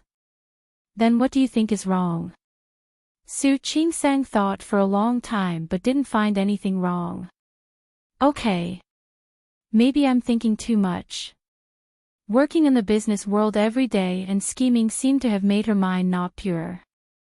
You're thinking too much. Su Qinghui's expression suddenly changed. I'm actually a little worried now. Worried about what? I thought that my father would never find out that my mother is back. But now, not only did he find out, but he also ran into her. Looking at his behavior today, I think he might cause some trouble. The peace of the Su family in the past decades is probably going to be broken. What followed was the possibility that her peace would also be broken. Su Qingsang didn't like that feeling. What's there to worry about? Hu Jinyao pulled her body into his arms. When the time comes, I'll take you and our mother back to Rong City. You're not in Lin City, and they won't bother you. Su Qingsang looked at him and seriously considered the feasibility of his words for the first time. That's fine. My mother is used to living in Rong City anyway. I think she won't have any problems adapting. Honey. Hu Jinyao suddenly covered his chest with an uncomfortable expression. My heart hurts. What's wrong? Su Qingsang suddenly became a little nervous because of his expression. Are you okay? My heart really hurts. I've asked you so many times to come to Rong City with me, but you refused. Now that I'm leaving with your mother, you're finally willing. Honey, don't you think you're treating me too badly? How can this be the same? Su Qingsang was about to lose to him. How is it different? Hu Jinyao put his arms around her waist. I don't care. I'm sad anyway. You have to make it up to me. How do you want me to make it up to you? Su Qingsang looked at him, knowing that he was going to make some outrageous demands again. Come, let's go out for a while. As Hu Jinyao spoke, he suddenly took her hand and led her outside. So late. It was almost 11 o'clock. Let's go. Hu Jinyao didn't give her a chance to refuse and pulled her out of the door. Su Qingsang didn't know what he was up to, but she still followed behind him. The two of them went downstairs. They didn't drive, but crossed the road and went to a park across the neighborhood. Su Qingsang had been here once before, but it was late at night. What did Hu Jinyao want to do? Hu Jinyao. Chapter 326. Su Qingsang let Hu Jinyao hold her hand and walked all the way to the center of the park. There was a man-made lake there. The lake was very big. In the past, there used to be boats on it. But now it was a little cold.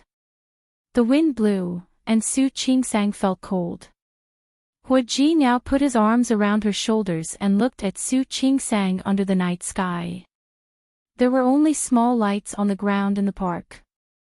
The whole environment looked mysterious and hazy. Honey, today is your birthday. You haven't made a wish yet. She really hadn't made a wish.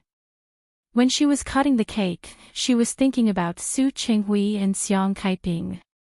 Come on, now close your eyes and make a wish.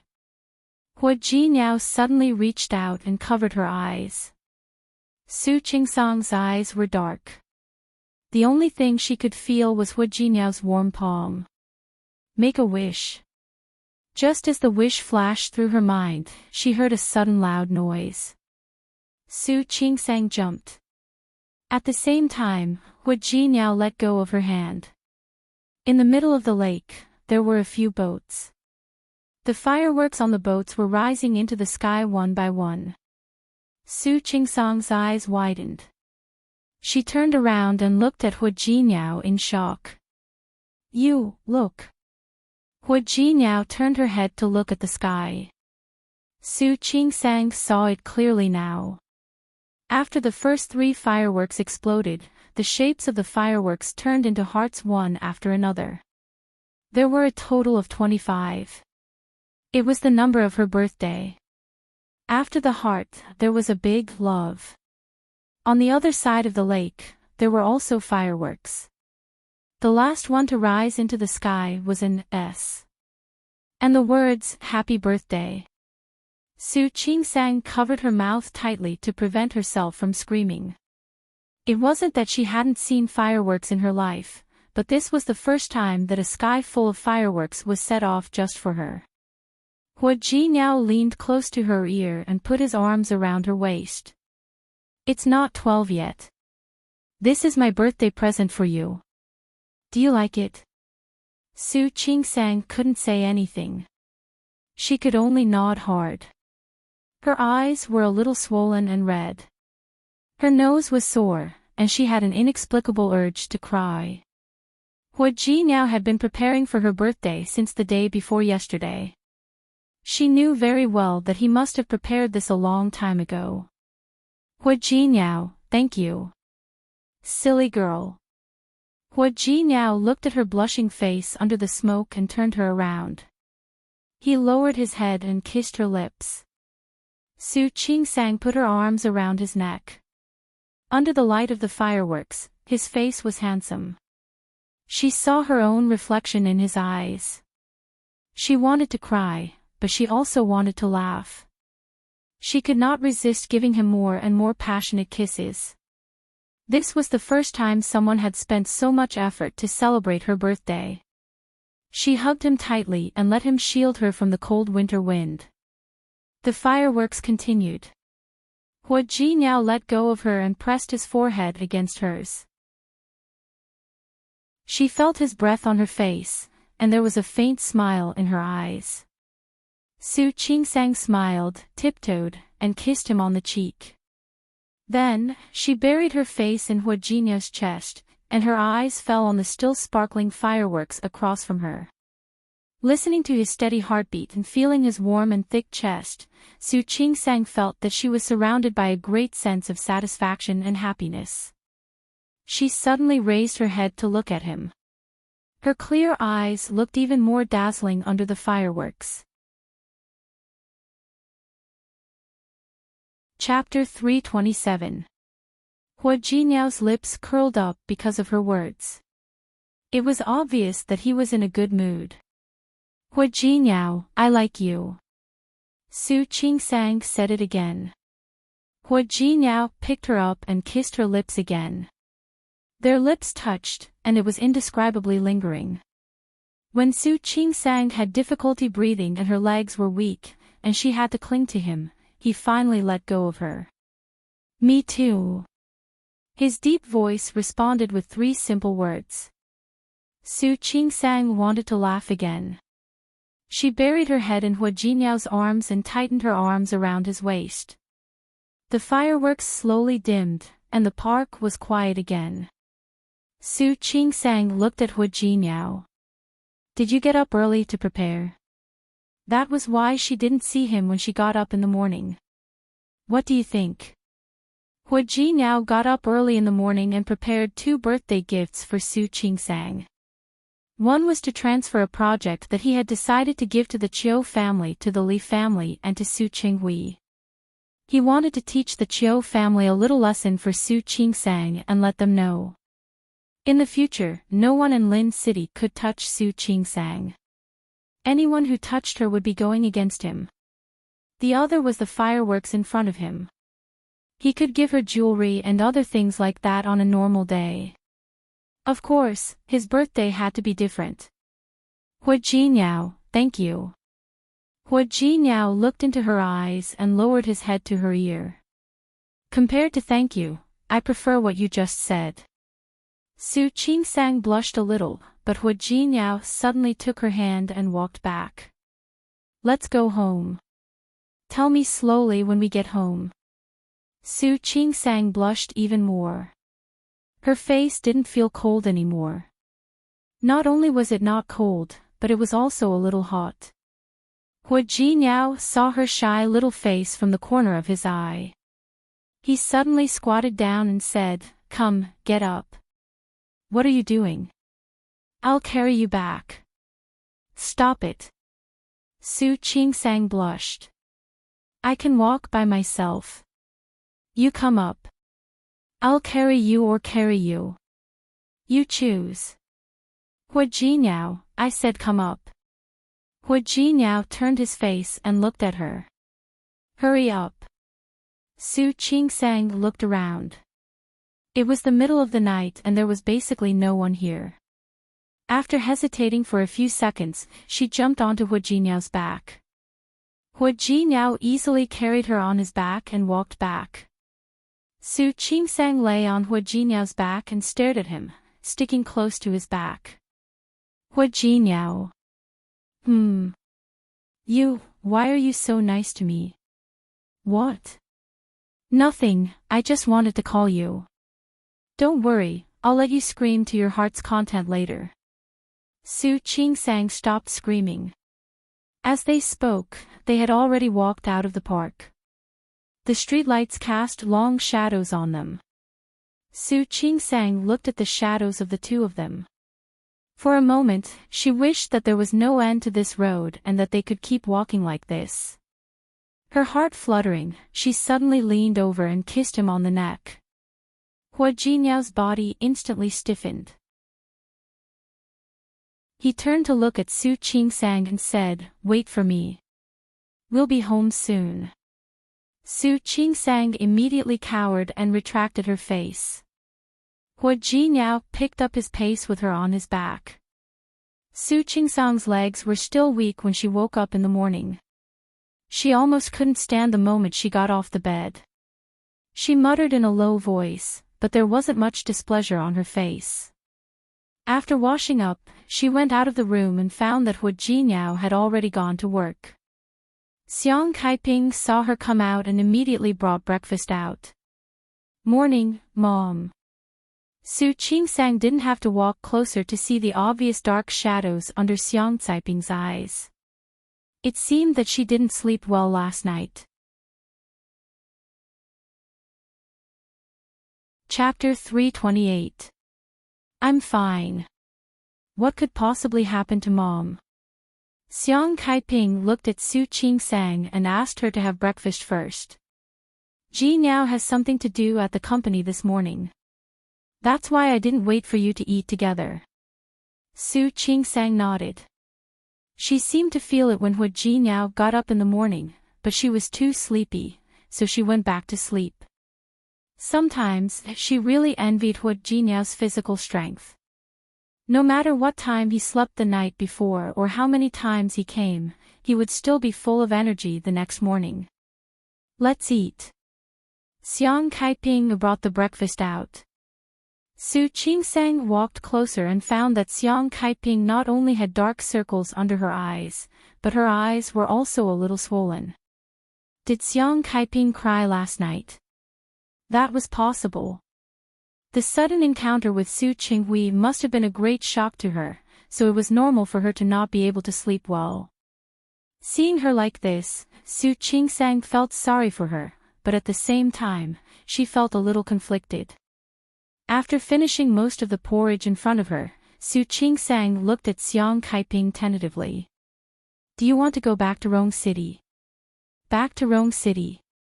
Xiang Caiping's expression changed instantly. You want Mom to go back to Rong City. I don't want you to go back. I want us to go together. Su Qingsang was afraid that she would misunderstand, so she quickly explained. Hu Jinyao actually mentioned to me before that he wanted me to go to Rong City with him. But I work here, and I have no other relatives or friends in Rong City. So I'm not very willing, but if you don't want to stay in Lin City, then we can go back to Rong City. Jinyao is also from Rong City.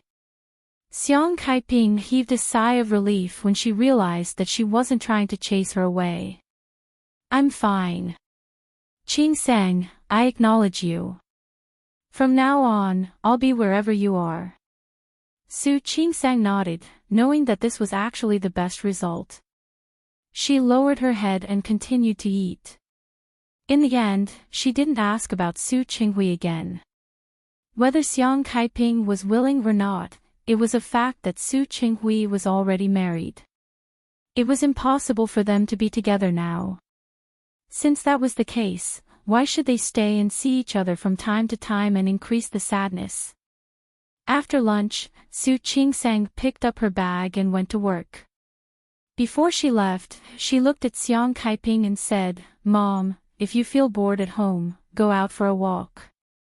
It's okay, I'm not bored. Xiang Kaiping looked at Su Qingsang. I bought wool yesterday. I was thinking of knitting a sweater for you.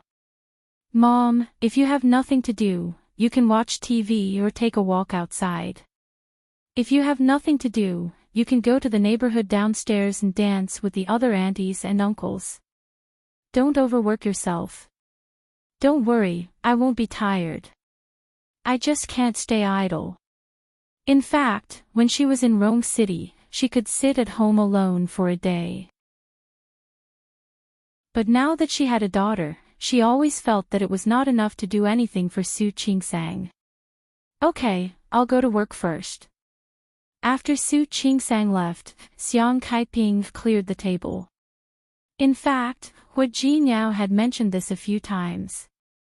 He had asked a part-time worker or a nanny to clean up, but he didn't let her do it. However, in the past 20 years, Xiang Kaiping had done everything for her daughter. Now that she could do something for her daughter, she was so happy.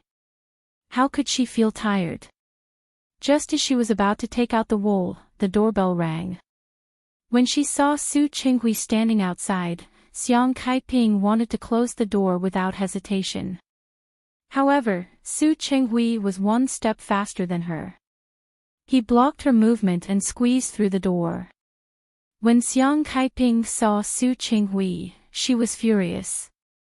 She opened the door and forcefully pushed Su Qinghui out. Chapter 329. Leave. Xiang Kaiping tried to push Su Qinghui a few times, but he didn't budge. Kaiping, don't be like this. Calm down. Su Qinghui wouldn't leave. He stubbornly squeezed through the door and closed it. Xiang Kaiping tried to push Su Qinghui out, but he didn't budge. Seeing him come in, the anger on her face became more obvious. Get out, get out. This is your daughter's house. You're not welcome here. Kaiping. Su Qinghui's lips moved. He wanted to explain, but when he saw Caiping's expression, he swallowed his words. Calm down. Give me a few minutes. Let me finish what I want to say. I have nothing to say to you. Xiang Caiping didn't dare to think about it. Su Qingsang had suffered so much in the years she wasn't by her side. Her heart ached when she thought about it. The more her heart ached, the more she hated Su Qinghui. Caiping. Su Qinghui's voice was tired. He didn't go home yesterday. He stayed in the company. He didn't sleep all night, so he looked extremely haggard. Can you calm down? 20 years had passed, and so much had changed.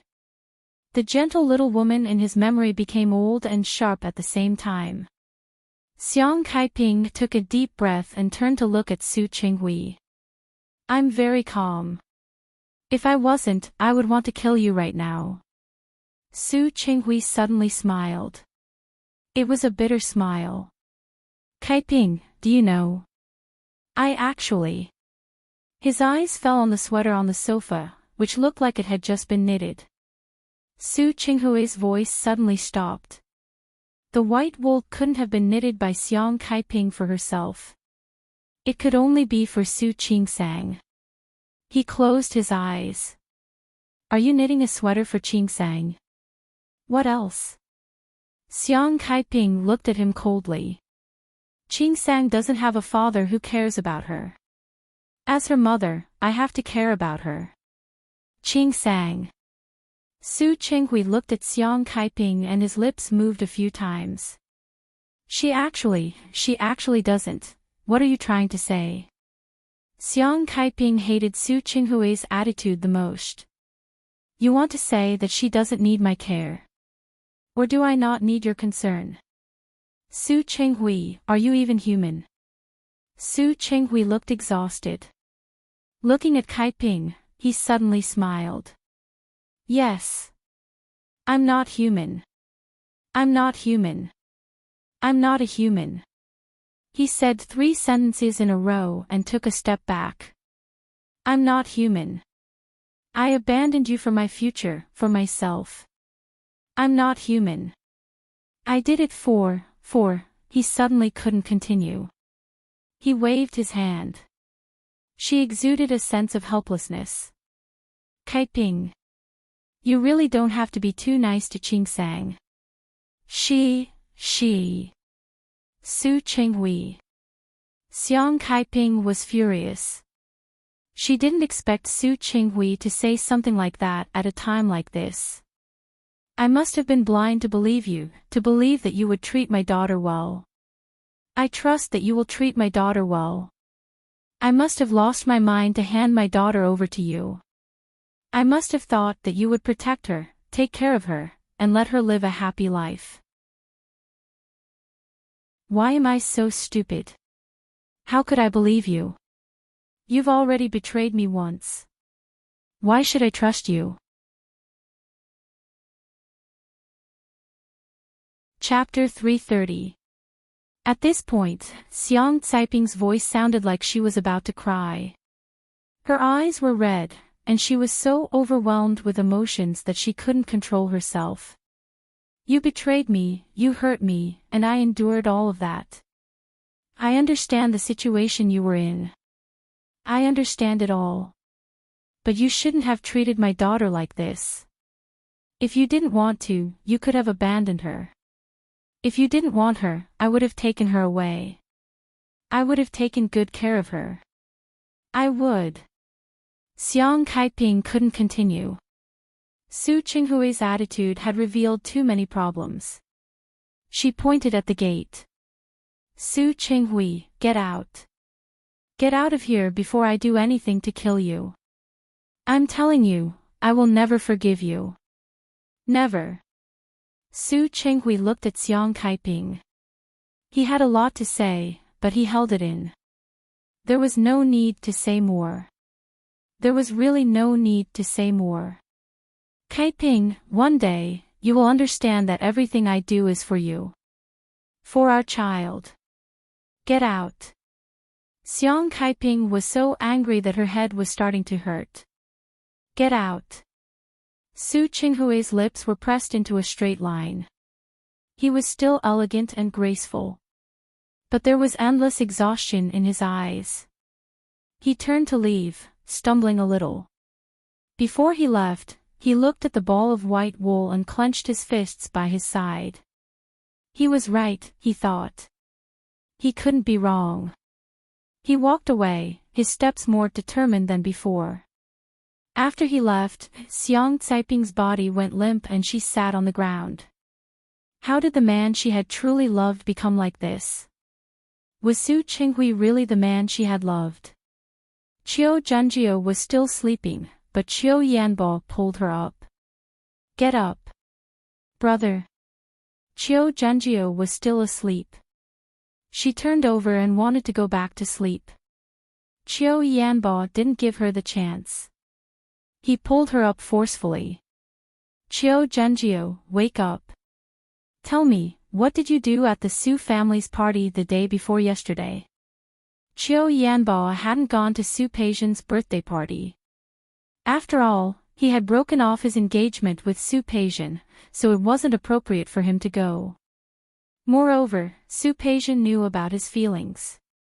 It would be awkward if they met again. It just so happened that the Chou family had a business deal to discuss in Harbor City, so Qiu Yanbo went on a business trip. Last night, when she came back, she had wanted to talk to Hu Jinyao about the project that she had previously set. When she arrived at the company, she heard that Hu Jinyao had given the project to Su Qinghui.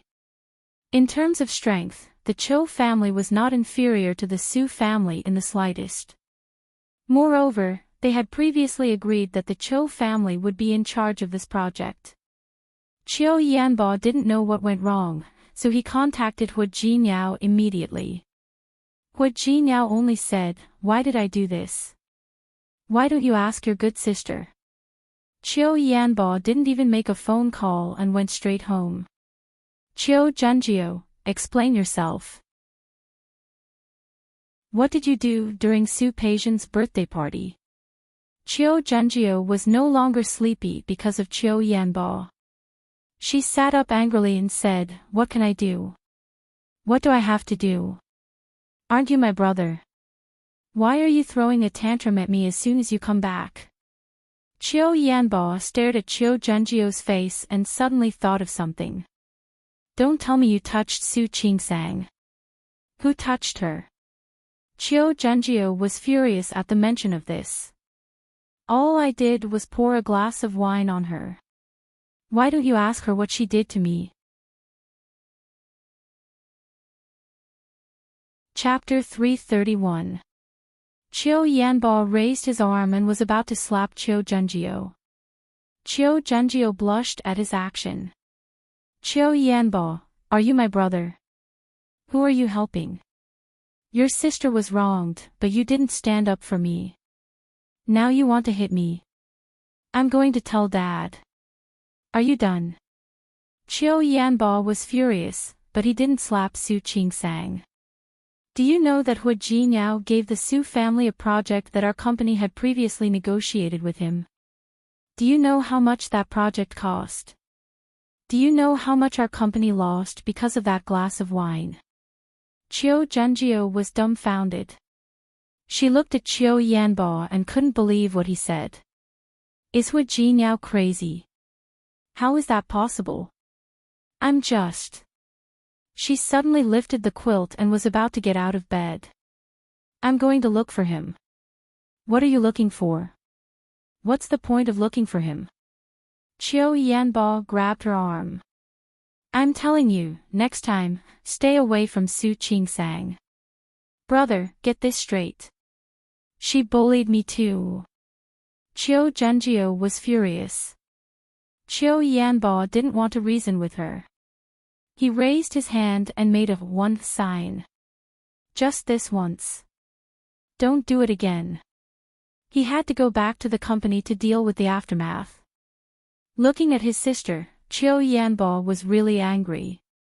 Why couldn't she be more sensible and cause less trouble like Su Qingsang? Chiu Junjia watched her brother leave.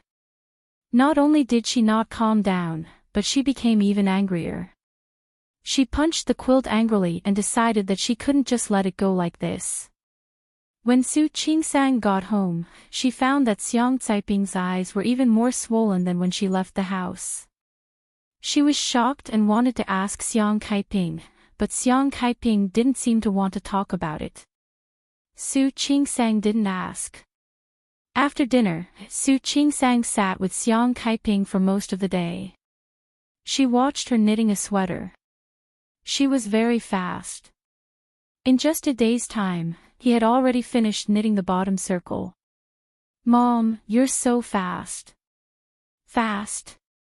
Xiang Caiping picked it up and compared it with Su Qingsang.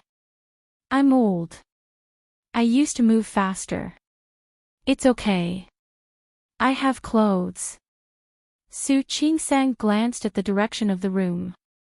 "Hu Jinyao bought a lot of clothes last time. He's so nice to you." "Yes."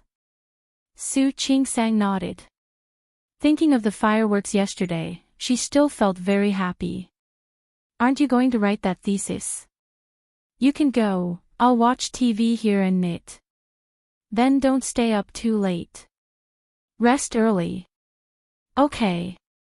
Xiang Caiping looked at Su Qingsang and sighed inwardly. His daughter was so sensible and obedient. However, Su Qinghui treated her like this. Su Qingsang left the living room but didn't go to the study. Instead, she went back to her bedroom. Hu Jinyao had already finished showering and was drying his hair. When he saw her come in, he sat down beside her and said, "Aren't you watching TV with Mom?" Su Qingsang shook her head. "Hu Jinyao, why do I feel that Mom's mood today is even worse than this morning?" She really wanted to ask what had happened.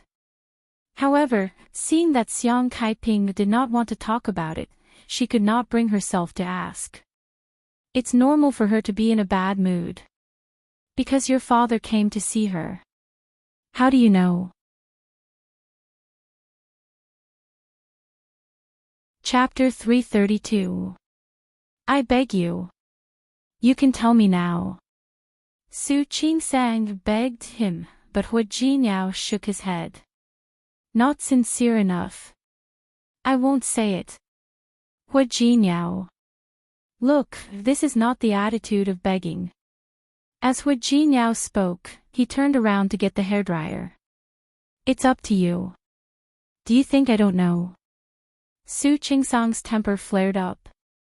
"My father came to see my mother, of course, not to divorce her and marry her. So, why is my mother so sad?"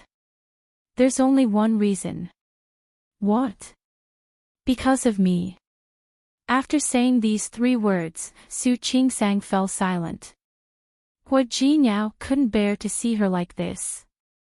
He put the hairdryer in her hand and said, "Help me dry my hair."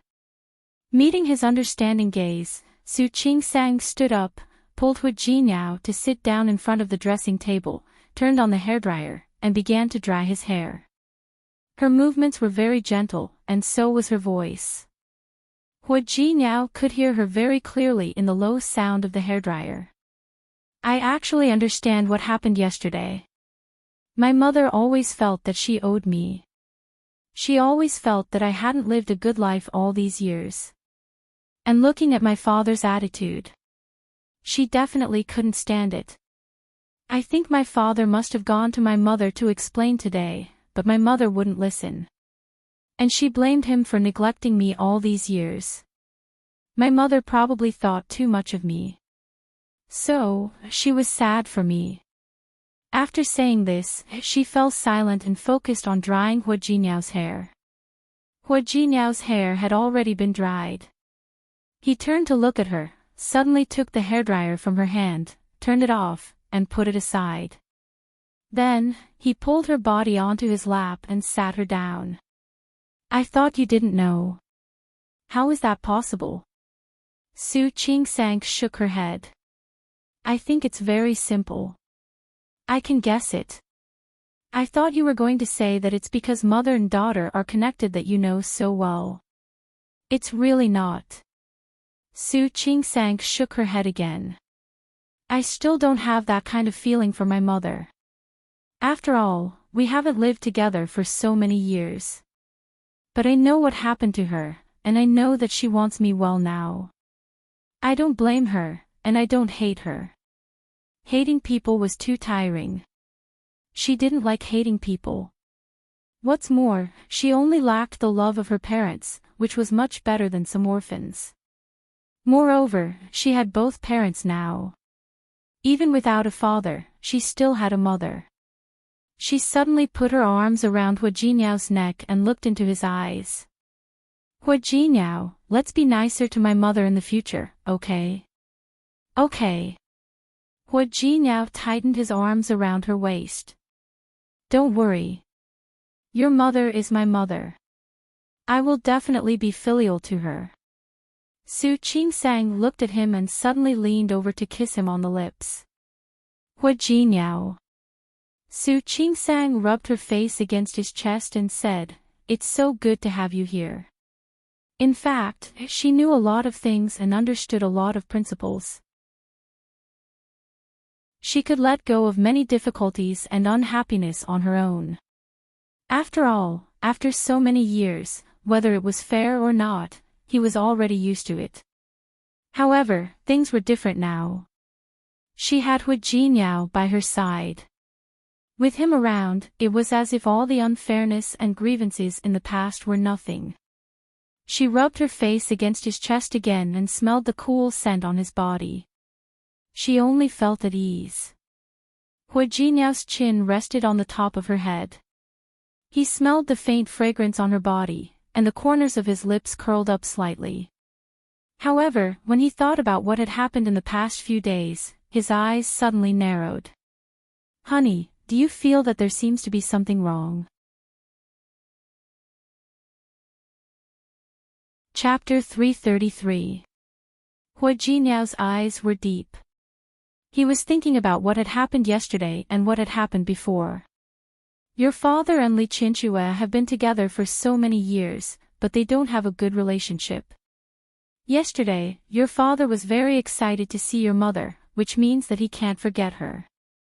But if that's the case, it doesn't make sense. What doesn't make sense? Su Qingsang raised her head and looked at him. What are you trying to say? Hua Jinyao felt that something was wrong when he saw Su Qinghui yesterday. Seeing Kaiping today made him feel even more strange. Look, if your father loves your mother, then it doesn't make sense for him to treat you, the child of the woman he loves the most. What doesn't make sense? Su Qingsang thought it made sense. No matter how much he loved my mother, it was all in the past. Think about it, how many years have passed? What's more, the Li family's power is right there. Even if he wants to be nice to me, he can't. Even if he wants to be nice to me, he has to care about the Li family, right? No, he didn't. If Su Qinghui was a person who cared about the Li family, then he and Li Qinchue wouldn't just maintain a respectful relationship on the surface. Moreover, his recent cooperation with the Li family had increased the opportunities for them to meet. He felt that Su Qinghui's attitude toward the Li family was definitely not a concern. In the Li family, even though Su Qinghui was only a general manager, his words carried a lot of weight. Moreover, Li Qinchue didn't seem to have any intention of competing with him for power. In many cases, Li Qinchue was just a figurehead, and Su Qinghui did the rest. If Su Qinghui wanted to care about Li Qinchue, then he wouldn't have the power he had today. Hua Jinyao narrowed his eyes and fell into thought. Somehow, he felt as if he had overlooked something crucial. What was it? A bold idea flashed through Hua Jinyao's mind. What's wrong? Su Qingsang found that Hua Jinyao's face was a little serious, so she couldn't help but raise her hand and wave it in front of his face. Hua Jinyao withdrew his gaze and met Su Qingsang's worried eyes. She interrupted his idea. Nothing. Maybe I'm overthinking. You're overthinking. Su Qingsang sighed. My father and my mother haven't seen each other for so many years. It's normal for them to be a little surprised when they meet again. I don't think it's suspicious. Maybe. Next, I just want to comfort my mother and make her live a happier life. As long as you're happy. Hua Ji now thought of something else. In a few days, on the weekend, we'll take Mom to the villa for a couple of days, or we can take your mom to walk around nearby. Sure. This was a good suggestion. She was getting on in years and probably didn't want to go far. I don't think she likes going out at all, so she prefers to stay at home. Let's go somewhere nearby to play. After saying that, Su Qingsang got down from Hua Jinyao's body and searched for a suitable place to take Xiang Kaiping to. Hua Jinyao looked at her serious and focused face and curled up the corners of his lips. If something was wrong, then so be it. As long as he was here, no matter what happened in the future, he would always be able to protect her. His woman did not need to worry so much. As long as he was happy. When Su Peijian entered the room, she saw Li Qianxue sitting on the sofa with a cold expression on her face. Only when she saw Su Peijian come in did Li Qianxue smile a little. You're back. Chapter 334. Li Qianxue glanced upstairs with a slightly cold expression. Your father is upstairs. I don't know who pissed him off this time. He ran into the study without dinner and hasn't come out yet. Su Peijian looked at Li Qianxue and looked upstairs. I'm going to see Dad. Li Qianxue wanted to say no, but she waved her hand. Go ahead. If he's drunk, don't bother. Just ask Nanny Zhang to send someone up to send him back to his room. She was glad that the old man had been invited to go out and was not at home today. Otherwise, if he had seen Su Qinghui like that, he would have lectured him again. Su Peijian went upstairs. As soon as she opened the door of the study, she smelled alcohol. The smell made Su Peijian frown. She looked at Su Qinghui, who was sitting behind the desk. Dad? Are you okay? Su Qinghui drank some alcohol, but he wasn't drunk. After so many years, he never allowed himself to get drunk again. When he saw Su Peijian come in, he was stunned and put down the glass in his hand. Peijian. You're back. Yes. Su Peijian stepped forward and looked at the empty bottles on the table. She was a little dissatisfied. Dad, why did you drink so much? Don't worry. I'm not drunk. Su Qinghui sat up and looked at Su Peijian. She was different from Su Qingsang's gentle and beautiful face. Su Peijian's facial features were much more beautiful. She looked neither like herself nor her mother. He didn't know what went wrong, but Su Peijian actually looked like her grandmother. Back then, Su Qinghui's mother was a famous beauty in the surrounding area. Su Peijian's facial features were like her grandmother's, extremely bright and beautiful. Dad? What's the matter at the company? Su Peijian was originally helping out in the company, but she had been in a bad mood because of the broken engagement with Qiu Yanbo. She hadn't been to work for several days. Nothing. Dad will solve the problem. Su Qinghui sat up and looked at Su Peijian. He suddenly reached out and held her hand. Peijian, do you blame me? Dad, what are you talking about? Why would I blame you? Because Su Qinghui was stunned and suddenly shook his head. I asked you to apologize to Qingsang. Do you blame me? Nope. It's not your fault. Su Qingsang and Hua Jinyao were to blame. Taking advantage of their power to bully others was too much. As long as you don't blame me. Su Qinghui seemed relieved. He didn't let go of her hand. Instead, he tightened his grip. Peijian, don't worry. In the future, be it the Su family or the Li family, they will all be yours. Dad, what are you talking about? Su Peijian was confused by her father's words. I have a younger brother. Don't tell me you're drunk. Your brother. Su Qinghui narrowed his eyes and suddenly fell silent. Dad is drunk. Go and rest. It's fine now. Oh. Su Peijian felt that something was wrong, but she guessed that Su Qinghui was drunk. Dad, you should rest early too. I'll go back to my room first. Yes. Su Qinghui nodded and suddenly thought of something. By the way, during this period, what? Nothing. Su Qinghui knew his daughter's personality very well. The more he told her not to do something, the more she would do it. Thinking about it this way, he didn't have to think about asking Su Peijian not to cause trouble for Qingsang. Maybe the more he said, the more she would cause trouble for Su Qingsang. Chapter 335. Dad, I'm fine. It was just a man. She could always let it go. She just couldn't forgive Su Qingsang for making Qiu Yanbo change his mind. That's good. That's good. Su Peijian felt that her father was a little strange. Dad, are you really okay? I'm fine. Go rest. Su Qinghui's voice sounded tired. Su Peijian turned to leave. When she reached the door, she suddenly stopped. By the way, Dad, Maishin said she wanted to go to Japan for a hot spring. How about I go with her for a few days? Okay. You'll have a companion together. Tell me if you need money. Su Peijian really felt that there was something wrong with Su Qinghui.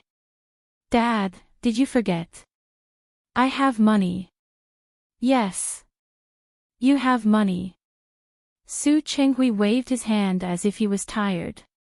Su Peijian closed the door, and the study returned to silence. Su Qinghui poured himself another glass of wine. He thought that he was not wrong. In the end, Li Qianxue was still a little worried. She went upstairs and found that Su Qinghui had fallen asleep on the chair. There were at least 4 or 5 empty bottles on the table, and one of them had fallen on the ground. Li Qianxue looked at Su Qinghui's face for a long time, then turned to leave. She went back to the room and brought back a blanket, covering Su Qinghui just like that. The study was air-conditioned, so it wasn't cold. Her movement didn't wake Su Qinghui up. When she covered him with the blanket and was about to leave, she heard Su Qinghui murmur a few words. Li Qianxue stopped and stood still again. This time, she heard clearly that Su Qinghui said, I'm not wrong. I'm not wrong. Wrong? What was wrong? Li Qianxue frowned slightly, and her exquisite makeup showed a hint of contemplation. When Hu Jinyao came back from morning exercise, Su Qingsang had just woken up. She hadn't gotten up yet and was playing with her phone on the bed. When she saw him come in, she turned over and half-propped herself up to look at Hu Jinyao. I looked around. The scenery of Little West Lake is good. I've been there before, but in recent years, some of the gardens that weren't open before have been opened again. We should go and have a look. You decide. I've checked. It only takes 2 hours to drive there. That way, my mom won't be too tired. That Little West Lake was 2 hours away from downtown Lin City. Because of the beautiful scenery, it was called Little West Lake. Su Qingsang had been there once when she was in university. Sounds good. Hu Jinyao sat down by the bed. You decide. Yes. That's settled then. Actually, isn't it New Year's Day in 2 days? Do you want to go somewhere far away? Hu Jinyao had a good suggestion. For example, take your mother to Japan for a hot spring or something. What do you think? Japan. Su Qingsang felt that it was a bit far. I don't think that's necessary. It was too far away. And I don't even know if my mom has a passport. Leave the passport to me. I'll handle it for Mom. I just think that since your mother is from Lin City, she probably won't be interested in these places. I think going to Japan is a good idea. Soak in a hot spring. When the time comes, you women should go shopping. Isn't that good? Then I'll ask my mom. Let's see if she wants to go. In fact, Su Qingsang also thought that it was better to let Xiang Kaiping go. She was actually a little afraid that Su Qinghui would come looking for her again. It didn't matter if it happened once or twice, but if it happened too many times, she was afraid that it would attract Li Qianqua's attention. Although she wasn't afraid of trouble, she would try to avoid it as much as possible. Chapter 336. Hua Jinyao knew what she was thinking just by looking at her face. He leaned over and kissed her on the lips. Honey, just do what you like. Leave everything else to me. With him around, no one in Lin City would dare to touch Su Qingsang. If there was any trouble, he would not be afraid. To Su Qingsang and Hua Jinyao's surprise, Xiang Kaiping did not object. She also had a passport. That's settled then. Go to Japan. Su Qingsang was very happy to think about going out to play. My research project is almost done. There are a few more interns in the hospital these days. It's okay to take 2 days off. Why don't we pack up and leave the day after tomorrow? Will it be too late? Xiang Kaiping glanced at Hua Jinyao. Jinyao, you have a lot of things to do in the company, right? You guys go ahead. Hua Jinyao looked at Su Qingsang and winked at her. I still have something to do in the company. You guys go ahead. I'll come 2 days later. Okay. Su Qingsang almost immediately understood what Hua Jinyao meant. Xiang Kaiping hadn't been with her all these years. She probably wanted to spend more time with her. Although Xiang Kaiping asked Hua Jinyao, she was happy because of his words. It was good for her to spend time alone with Su Qingsang and cultivate their mother-daughter relationship. Hua Jinyao entered the company and called Yang Wenchang. Help me make the arrangements. 2 plane tickets to Japan the day after tomorrow. Then make arrangements for the reception staff there. After giving orders to Yang Wenchang and taking care of some work, the secretary said that someone was looking for him. Hua Jinyao heard the secretary's message and refused directly. I won't see you. President Hua. Qiu Junjiu heard that Hua Jinyao didn't want to see her, so she barged into Hua Jinyao's office. President Hua, our 2 companies are working together.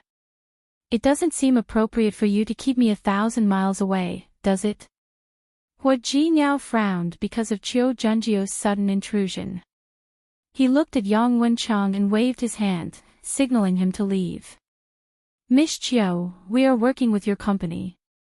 It's not you. I have no business to discuss with you, so it doesn't matter if it's appropriate or not. Qiu Junjiu was angry. President Hua, what are you doing? Are you taking advantage of your power to bully others? Hua Jinyao rubbed his chin with one hand and nodded. Yes. I'm a bully. You have a problem with that? Qiu Junjiu's face turned green. President Hua, isn't it a little too ungentlemanly for you to bully a woman like this? Manners also depends on who you're talking to. For some people who don't want face, there's no need. President Hua, don't forget that our 2 companies are working together. How could he humiliate her like this? Didn't he consider the feelings of his partner? Yes. I also want to remind Miss Cho not to forget. Our 2 families are cooperating now. Hua Jinyao's voice carried a hint of warning. His lips curled into a mocking smile. The Chiu family wasn't the only company in Lin City that could do this kind of project. If Miss Cho still doesn't understand the situation, then I can only use another method to remind Miss Cho to pay attention to her identity and bearing.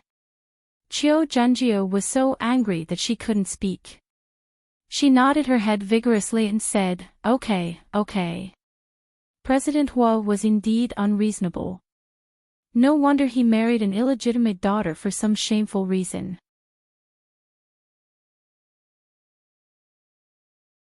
Chapter 337. What? Chiu Junjie took a deep breath. What? Are you playing dumb now, President Hua? Do you really think I don't know why you married Su Qingsang? Hua Jinyao leaned back in his chair and glanced at Chiu Junjie's face coldly. What are you trying to say, Miss Cho? I'm saying that you married Su Qingsang for some unspeakable reason. Chiu Junjie looked at Hua Jinyao and thought of Chiu Yanbo's warning to her. She was furious. President Hua, you have a great status and style. You are furious because of your beauty. You gave up the collaboration with our company to someone else just because Su Qingsang. You are so nice to Su Qingsang. Isn't it because you feel guilty? Why would I feel guilty? Hua Jinyao's gaze turned cold as he stared at Chiu Junjie. Miss Chiu, I sincerely hope that you will watch your words and actions. After all, if you cause trouble for the Chiu family, I'm afraid that even your brother and father will not be able to handle it. Don't be in a hurry to threaten me. Chiu Junjie was furious. She looked at Hua Jinyao's gloomy face coldly. I heard some interesting gossip when I went to Rong City last time. Given your status, President Hua, I'm sure you don't care to know such gossip, right? Hua Jinyao narrowed his eyes. His handsome face flashed with coldness. What are you trying to say, Miss Cho? I know that you have not signed a contract with Li Corporation for that project. I want to say that this project should be given to the Chiu family. Hua Jinyao stared at Chiu Junjie's face and suddenly stood up. He walked around the desk and stood in front of Chiu Junjie. Chiu Junjie looked at him with a playful and provocative smile. Hua Jinyao suddenly reached out and grabbed her neck. Chiu Junjie, right? Do you know what I hate the most in my life? He tightened his grip and said in a voice even colder than before, I hate being threatened the most in my life. Choked by him, Chiu Junjie could no longer breathe. Her face was flushed and she stared at Hua Jinyao with wide eyes in disbelief. You dare, there's nothing I don't dare to do. Hua Jinyao sneered. His eyes were cold, sharp, and vicious. I don't have the habit of hitting women. But if I were to strangle you right now and throw you out of this window, when the time comes, do you think others will believe you if you say that you failed to woo me and committed suicide by jumping off a building? Chiu Junjie was frightened by him. Her entire face turned pale. You can't, you lunatic, it's good that you know. Hua Jinyao let go of her. Chiu Junjie's body went limp and she fell to the ground. He looked down at her coughing non-stop and said coldly, Miss Chiu, let me remind you. If I were you, I would behave myself and keep a low profile. You also said that our two families are working together. Since we're working together, it's better not to cause trouble for the other party. Don't even think about the previous project. If you know your place, don't mess with my wife, and don't mess with me. In future projects, we may have more opportunities to cooperate. As he spoke, Hua Jinyao squatted down and stared at Chiu Junjie's face. Miss Chiu is such a smart person, you should know how to choose, right? Chiu Junjie took a long time to recover. When she looked at Hua Jinyao again, she felt as if she was looking at a demon from hell.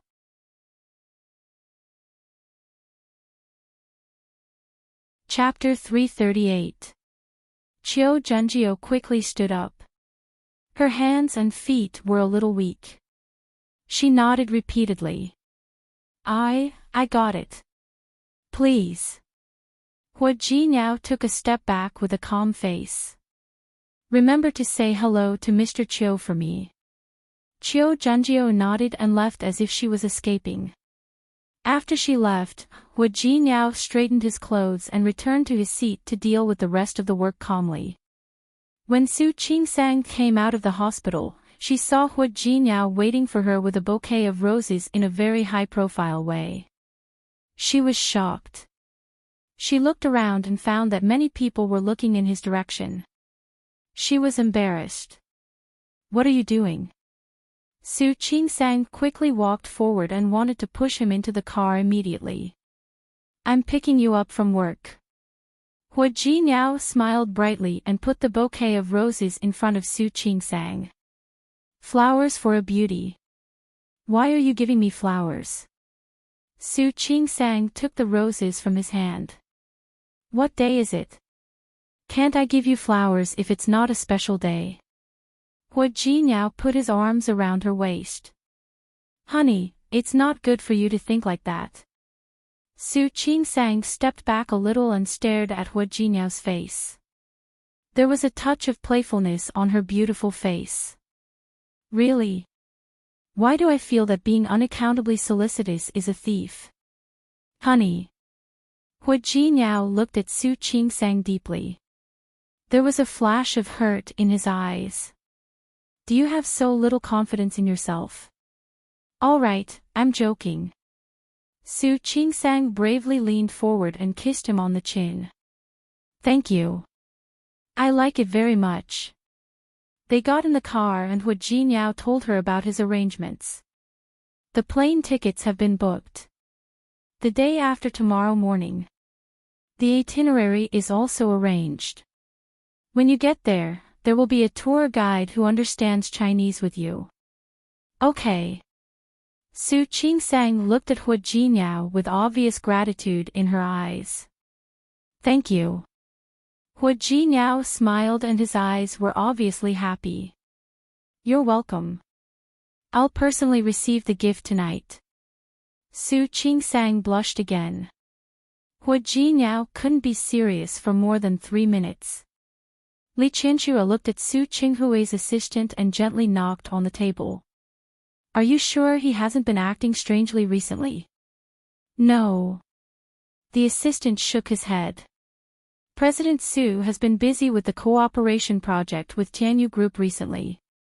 Originally, one of them was given to the Chou family, but it was given to Tianyu, so Mr. Su has been very busy recently. Li Qianxue didn't say anything. In front of her was the financial report of the Li Group for the latest quarter. The increasing figures on the report also proved Su Qinghui's ability. A few days ago, a few downstream partners invited Mr. Su to a meal. But this kind of meal is very common.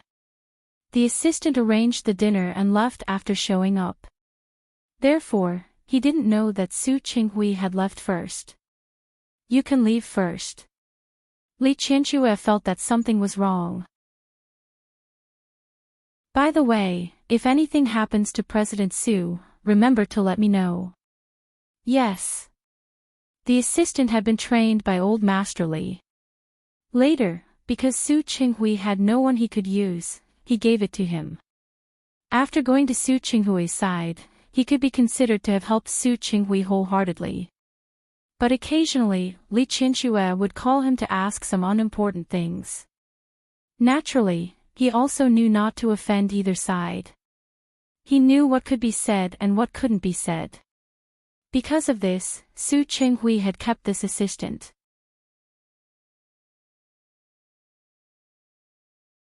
Chapter 339. Li Qianxue stared at the financial statement and thought about Su Qinghui's performance over the past 2 decades. Putting aside the fact that he didn't love her and had never touched her. He was almost a good husband. He didn't fool around and didn't fool around. He worked hard and was very resourceful. More importantly, Su Qinghui had never sought any benefits that didn't belong to him. He had no extra expenses in the past few years except for normal social activities and normal expenses. Also, for so many years, Su Qinghui had never used his position in the Li's group to do anything shameful. What he was getting now was what he deserved through his hard work, normal dividends and salary. She used to worry that Su Qinghui would marry her and agree to be with her to get revenge. Maybe he would do something to the Li group. However, Su Qinghui didn't. Not only did he not, but he also worked hard to bring the Li group to a higher level. As time went by, not only did old Master Li admire him more and more. Even she began to relax and no longer had the doubts she had at the beginning. Li Qianxue rubbed her eyebrows and comforted herself. Maybe she had heard wrong that day, or maybe Su Qinghui was dreaming. Su Qinghui hadn't shown anything wrong for more than 20 years. She thought she might be overthinking. Su Qingsang and Xiang Kaiping got on the plane. Hu Jiniao sent them to the airport early that morning. It wasn't the first time Xiang Kaiping had gone abroad, but it was the first time she felt so excited. Qingsang. Have you been to Japan? No. Su Qingsang shook her head and looked at the excitement and expectation on Xiang Caiping's face. It's my first time too. I've actually been there once. Xiang Kaiping thought of the time when she started her own business. I had a lot of employees at that time. Some of them did well, and the company decided to reward them. They were asked to travel abroad. I went with them a few times. Mom, the benefits in your company are so good. Su Qingsang held her hand and was getting used to being close to Xiang Kaiping. You've been there already. Is it not fresh? How can it be? Xiang Kaiping shook her head. We didn't know anything at that time. We went around and didn't know anything. Then you have to have fun this time, Mom. Let go. Sure. Xiang Kaiping patted Su Qingsang's hand. As long as I'm with you, I'll be happy even if I don't have to play. Mom. Su Qingsang was touched. She put her face on Xiang Caiping's shoulder.